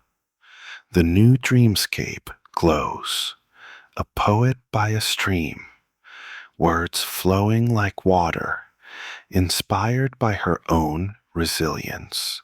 You shift, the moss creaking, and notice the warrior's orb, his campfire dream leaving him calm, his thoughts a quiet hum. Felt my brothers again. Hypnos weaves a similar thread for another warrior, a campfire under a gentler sky. You're impressed. He's like a DJ remixing hits based on crowd vibes. You wonder if he's ever gotten bad feedback, like a mortal griping. Hypnos, enough with the owls. You smirk, the cave's haze muffling it, as the orbs pulse, each mortal's reaction shaping the next dream's flavor. The tools on the stone table, spindle, horn, blade, glow faintly, ready but untouched, as Hypnos works from mortal echoes. You feel the lethes pull, blurring your thoughts like a foggy mirror, but you're hooked, seeing how feedback loops into his art. The cave's air feels alive, charged with mortal voices, and you sink deeper into the moss, its warmth like a too cozy bed. Hypnos is more than a dream weaver. He's a listener, tuning his craft to mortal hearts. You're fighting sleep, the poppy scent tugging, but you're eager to see how he uses these reactions to shape his next dream. or if a mortal's complaint throws him off his game. You're still sunk into that mossy ledge. The cave's glow dim as a fading spark, the hum of mortal feedback. Merchants, poets, warriors, fading like whispers in a crowd. Hypnos, his starry cloak shimmering, moves to a shadowed alcove, its walls etched with strange symbols that pulse faintly, like secrets begging to be told. He's about to perform hidden rituals to boost his dream potency, and you lean forward, the moss sticking to your palms, curious about this behind-the-scenes magic. The air's thick with poppy and Lethe's clean tang, and you're fighting a yawn like that time you tried staying awake through a midnight meditation app. Greek myths hint at Hypnos' secret rites, like in Orphic hymns where he's said to chant over sacred herbs to amplify sleep's pull. Here's the quirky bit. Some Greeks believed he burned stardust incense, harvested from fallen meteors, to make dreams stick longer in mortal minds. Historians still argue whether these rituals were cult practices or poetic fluff. But watching Hypnos now, you see he's pulling out all the stops, like a chef guarding a family recipe. You watch him light a small brazier, its flames blue and smokeless, fed by that starry dust. The scent hits, sharp, like ozone and honey, making your head swim. He chants, his voice a low drone, and the symbols on the walls glow brighter, casting shadows that dance like dream fragments. You feel the cave's hum deepen, vibrating in your bones, and a dreamscape flickers unbidden. A mortal, a healer, walking a starry path, her steps surer than before. You grin, thinking Hypnos is flexing, like when you nailed a presentation after 3 coffees. He sprinkles poppy petals into the brazier, and the flames flare, the dreamscape sharpening. The healer now gathers glowing herbs, her hand steady. You're impressed. This ritual is like overclocking his dream engine, making the vision vivid enough to linger past dawn. You chuckle, imagining a Greek waking up, muttering, "Why do I still see those herbs?" Like you did after dreaming of a flying skateboard for days. The alcove's glow pulses, syncing with your slowing pulse, and you sink deeper into the moss, its warmth like a too perfect bed. Hypnos lifts a small vial, maybe that poppy sap from earlier, and drips it onto a silver thread, its glow intensifying. The dreamscape shifts. The healer's path now winds through a temple, patience rising, healed. You wonder if he's ever botched a ritual, sent a dream so potent it overwhelmed, like that time you dreamed you were a philosopher king and woke up exhausted. You smirk, the cave's haze muffling it, as Hypnos chants louder, the cymbals flaring, the thread vibrating like a plucked string. The healer's orb trembles, her sleeping face calm but awed, as if she feels the ritual's power. The tools on the stone table, spindle, horn, blade, pulse faintly, untouched, as Hypnos focuses on the alcove's magic. You feel the Lethe's pull, blurring your thoughts like a smudge sketch, but you're hooked, drawn to the secret side of his craft. The cave's air feels charged, like a storm brewing, and you realize these rituals aren't just for show. They're Hypnos, ensuring his dreams hit deep, like a song you can't stop humming. You're fighting sleep, the poppy scent heavier, but you're eager to see if this ritual's juice carries into his next dream, or if he's got more hidden tricks tucked away. You're still slumped on that mossy ledge, the cave's glow faint as a whispering star. The healer's starry temple dream fading like a melody you can't quite hum.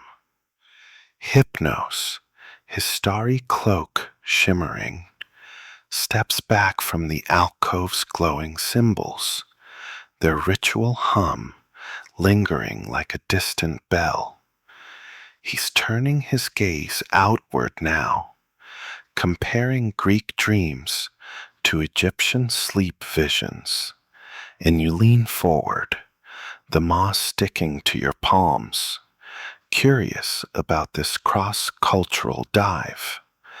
The air's thick with poppy and Lethe's clean tang, and you're fighting a yawn, like that time you tried staying awake through a global history documentary at midnight. The Greeks weren't alone in revering dreams.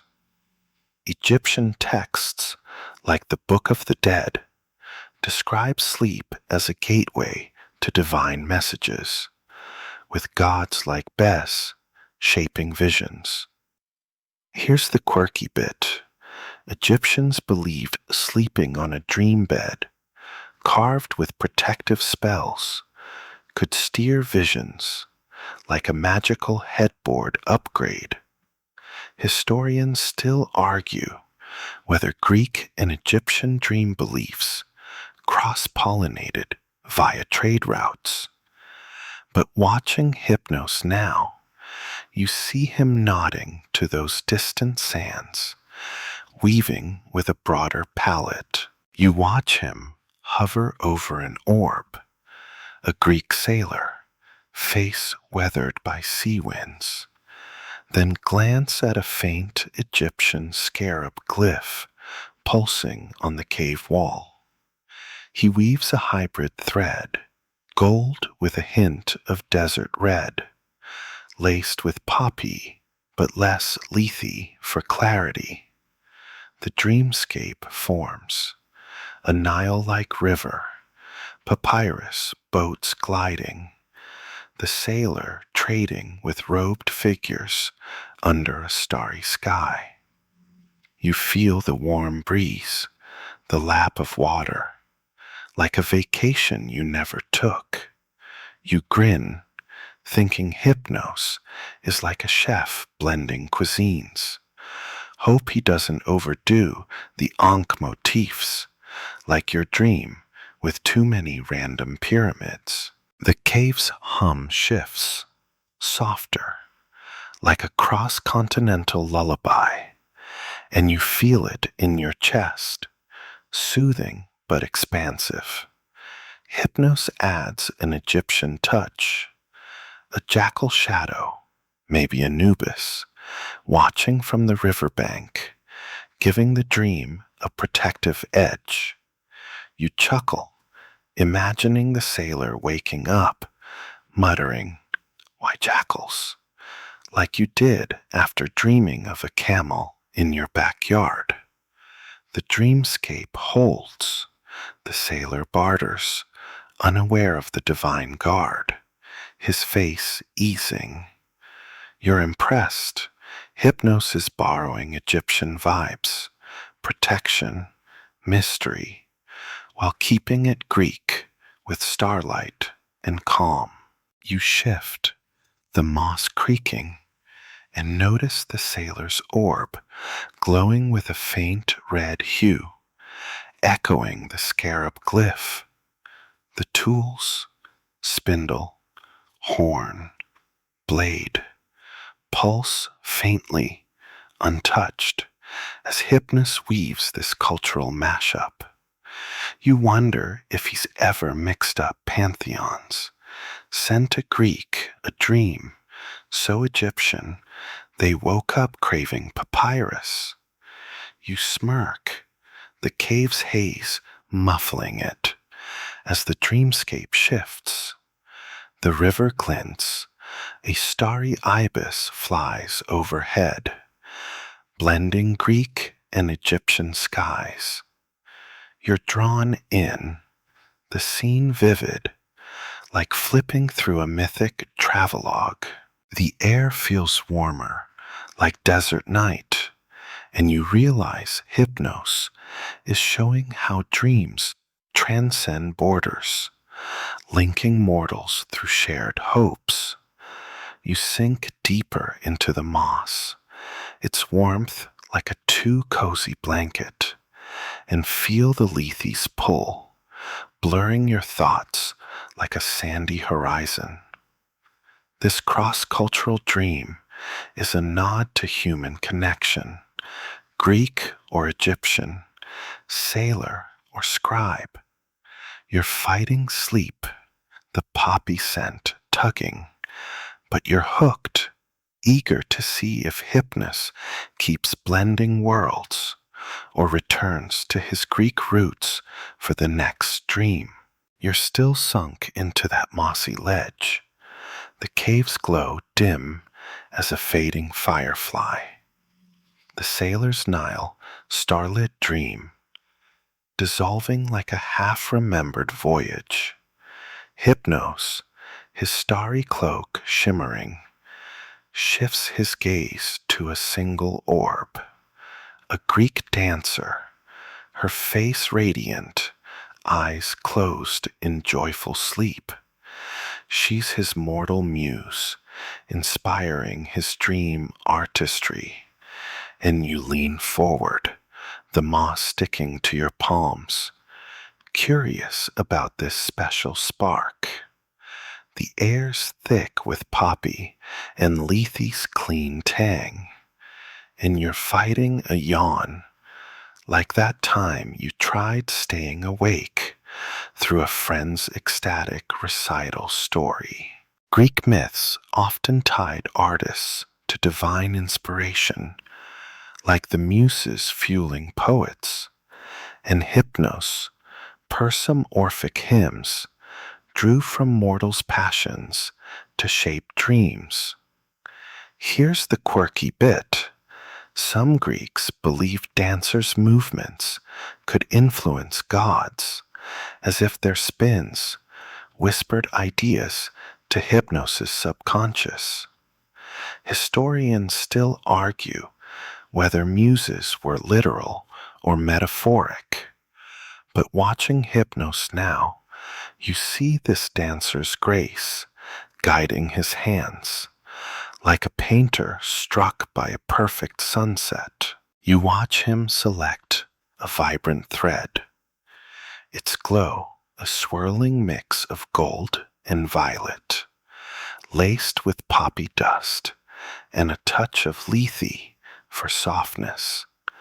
The dreamscape forms, a moonlit grove, the dancer twirling through wildflowers, her steps leaving trails of starlight. You feel the rhythm, the rustle of leaves, like you're at a festival you gate-crashed once. Hypnos weaves her own joy into it, her spins, her laughter, and the dream glows brighter, flowers blooming where she steps. You grin, thinking he's fangirling, like you did over that viral dance video at 2 a.m. The cave's hum lightens, like a melody, syncing with your slowing pulse. Hypnos adds a twist. Fireflies join her dance, their lights pulsing to her rhythm, inspired by her real-life grace. You chuckle, imagining her waking up, thinking, fireflies, nailed it, unlike your dream of tripping on stage. The dreamscape holds. She spins, the grove alive, her face in the orb radiant. You're impressed. Hypnos is letting her essence shape this dream, like a DJ sampling a killer beat. You shift, the moss creaking, and notice her orb shimmering brighter than others, as if Hypnos is pouring extra care into it. The tools, spindle, horn, blade, pulse faintly, untouched, as he focuses on her. You wonder if he's ever been too inspired, sent a muse, a dream so wild it threw her off. Like that time you dreamed you were a ballet star with zero coordination. You smirk, the cave's haze muffling it, as the dreamscape shifts. The grove opens to a starry sky, her dance now a duet with the night itself. The air feels alive, like a warm breeze, and you realize this dancer's joy is fueling Hypnos' art, making his dreams richer for everyone. You sink deeper into the moss, its warmth like a too perfect pillow, and feel the lethes pull, blurring your thoughts like a soft lens. This muse-driven dream is a celebration, her passion a spark for Hypnos' craft. You're fighting sleep, the poppy scent tugging harder, but you're hooked, eager to see if her influence lingers in his next dream, or if he shifts to a new mortal spark. You're still slumped on that mossy ledge, the cave's glow faint as a dying spark. The dancer's starlit grove, dream fading like a melody you can't hum. Hypnos, his starry cloak dimmer now, moves with a subtle heaviness, his moonlit eyes clouded as if sensing a shift in his power. You lean forward, the moss sticking to your palms, uneasy about this flicker of weakness in his dream-weaving grip. The air's thick with poppy and Lethe's clean tang, and you're fighting a yawn, like that time you tried staying awake through a power outage's eerie quiet. Greek myths, like those in Hesiod's Theogony, hint at Hypnos' limits, noting even gods tire or face rivals, as when Hera pushed him past his comfort zone to lull Zeus. Here's the quirky bit.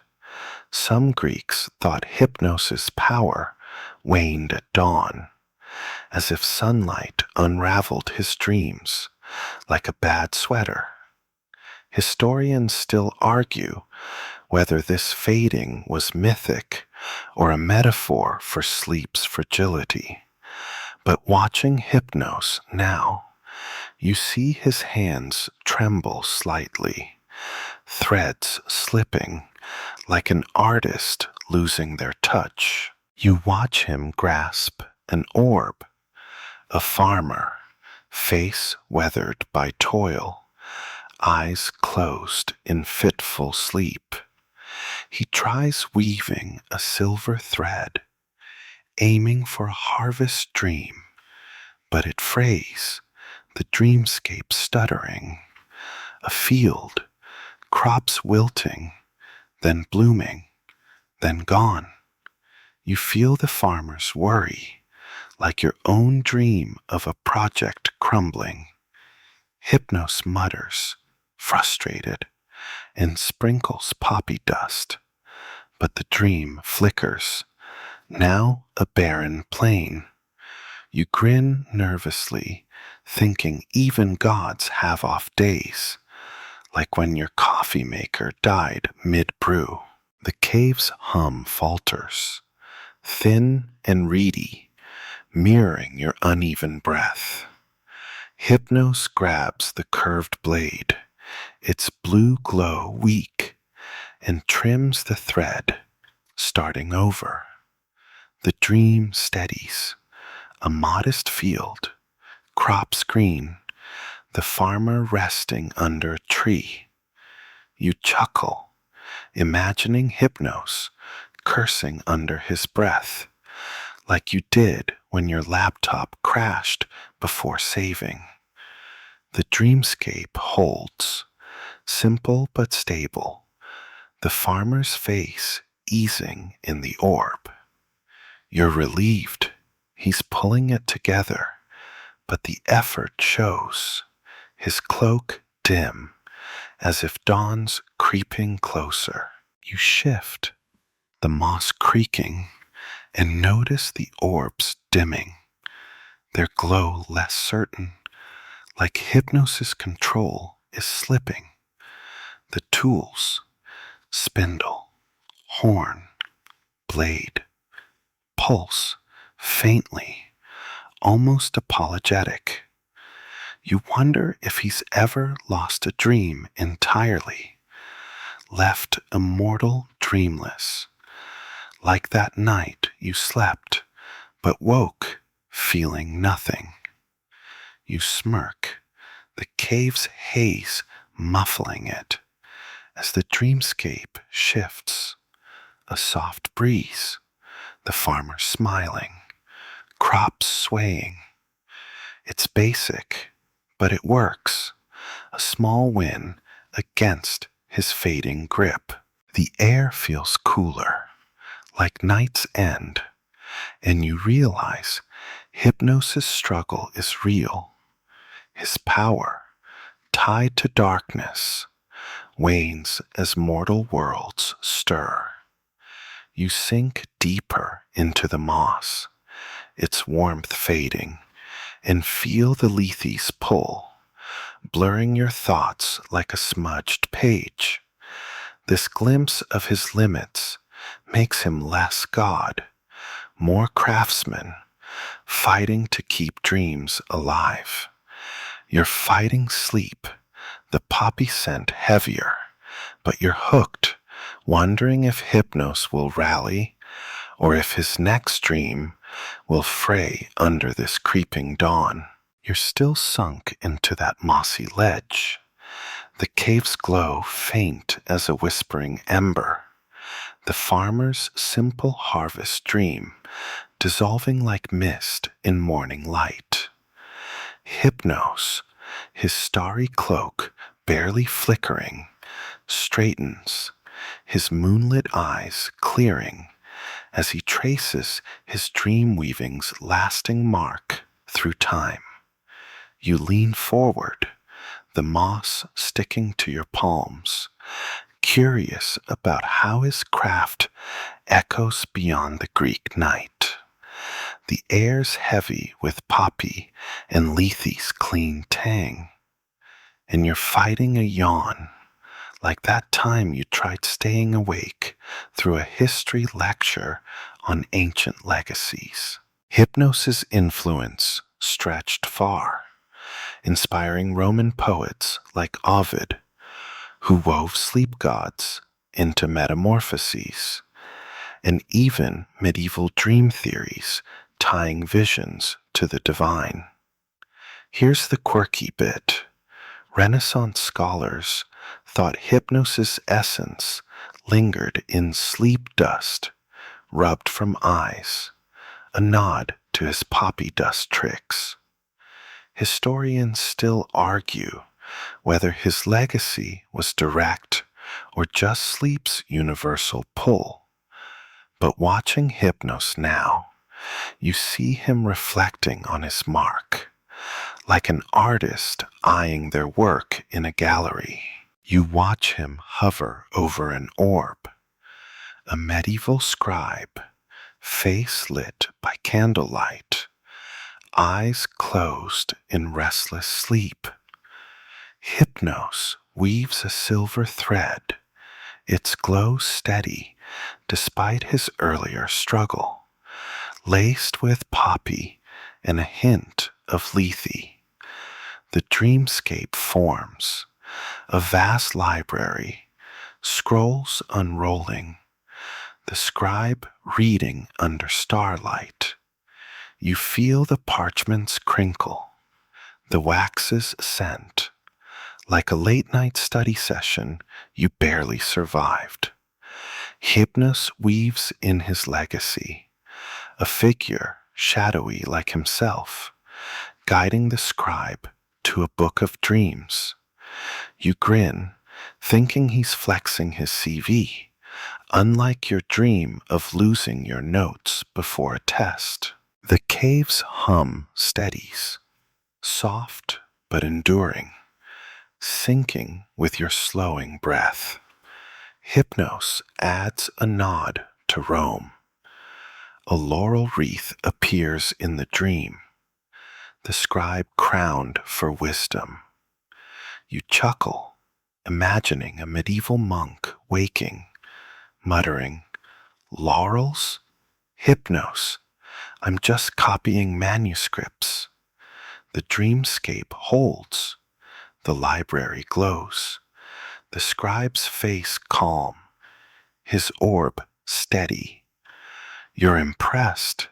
Hypnos is weaving his influence through eras, linking Greek caves to candlelit scriptoriums, like a thread through time's needle. You shift, the moss creaking, and notice the orbs glowing brighter, as if Hypnos' legacy bolsters his fading power. The tools, spindle, horn, blade, pulse faintly, ready but untouched as he focuses on this timeless weave. You wonder if his influence ever got skewed, like a monk dreaming of Greek gods and getting weird looks at the monastery. You smirk, the cave's haze muffling it, as the dreamscape shifts. The library opens to a starry sky, the scribe walking a path lit by Hypnos' glow, a nod to centuries of dreamers. The air feels warmer, like a shared memory, and you realize Hypnos' craft isn't bound to one era. His dreams shape sleep from Athens to Alexandria to beyond. You sink deeper into the moss, its warmth like a fading fire, and feel the lethe's pull, blurring your thoughts like an old book's ink. This legacy weave shows his reach, a god whose work outlives temples and myths.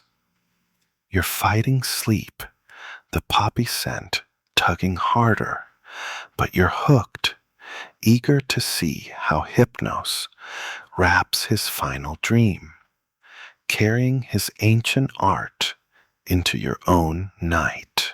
You're still sunk into that mossy ledge, the cave's glow now a mere whisper of light. The scribe's starry library dream fading like an echo in a quiet hall. Hypnos, his starry cloak barely shimmering, turns his moonlit eyes to you. Yes, you, sitting there, half lost in his world.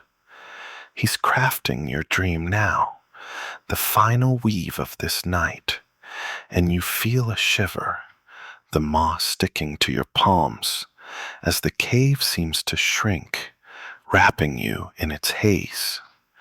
The air's heavy with poppy and Lethe's clean tang, and you're barely fighting the yawn, like that time you melted into your couch after a long day. Greek myths often end with mortals touched by gods, like Endymion, lulled forever by Hypnos' kin, Selene, in a dreamlike sleep. Here's the quirky bit. Some Greeks believed a god's final dream for you could linger, shaping your waking thoughts, like a song stuck in your head. Historians still argue whether these personal dreams were divine gifts or just the mind's own stories. But watching Hypnos now, you feel he's weaving something just for you, a gentle nod to your presence in his cave. You watch him select a soft silver thread, its glow warm, like moonlight on water, laced with poppy dust and a whisper of Lethe. The dreamscape forms, a quiet meadow, stars above, grass cool under your bare feet. You feel the breeze, the rustle of leaves, like a night you wandered outside to breathe. Hypnos weaves in echoes of his earlier dreams, the merchant's harbor, the dancer's fireflies, the scribe's library, blending them into a path you walk, each step familiar yet new. You grin, thinking he's remixing your favorites, unlike that dream where you argued with a sentient lamp. The cave's hum slows, a lullaby now, syncing with your heavy eyelids.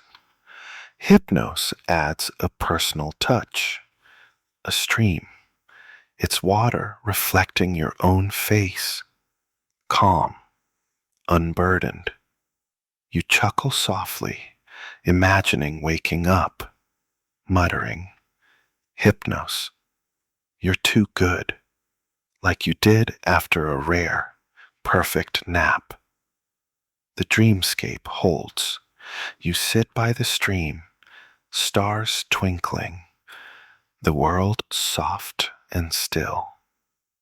You're struck by its peace, a gift from Hypnos, who's watched you watch him all night.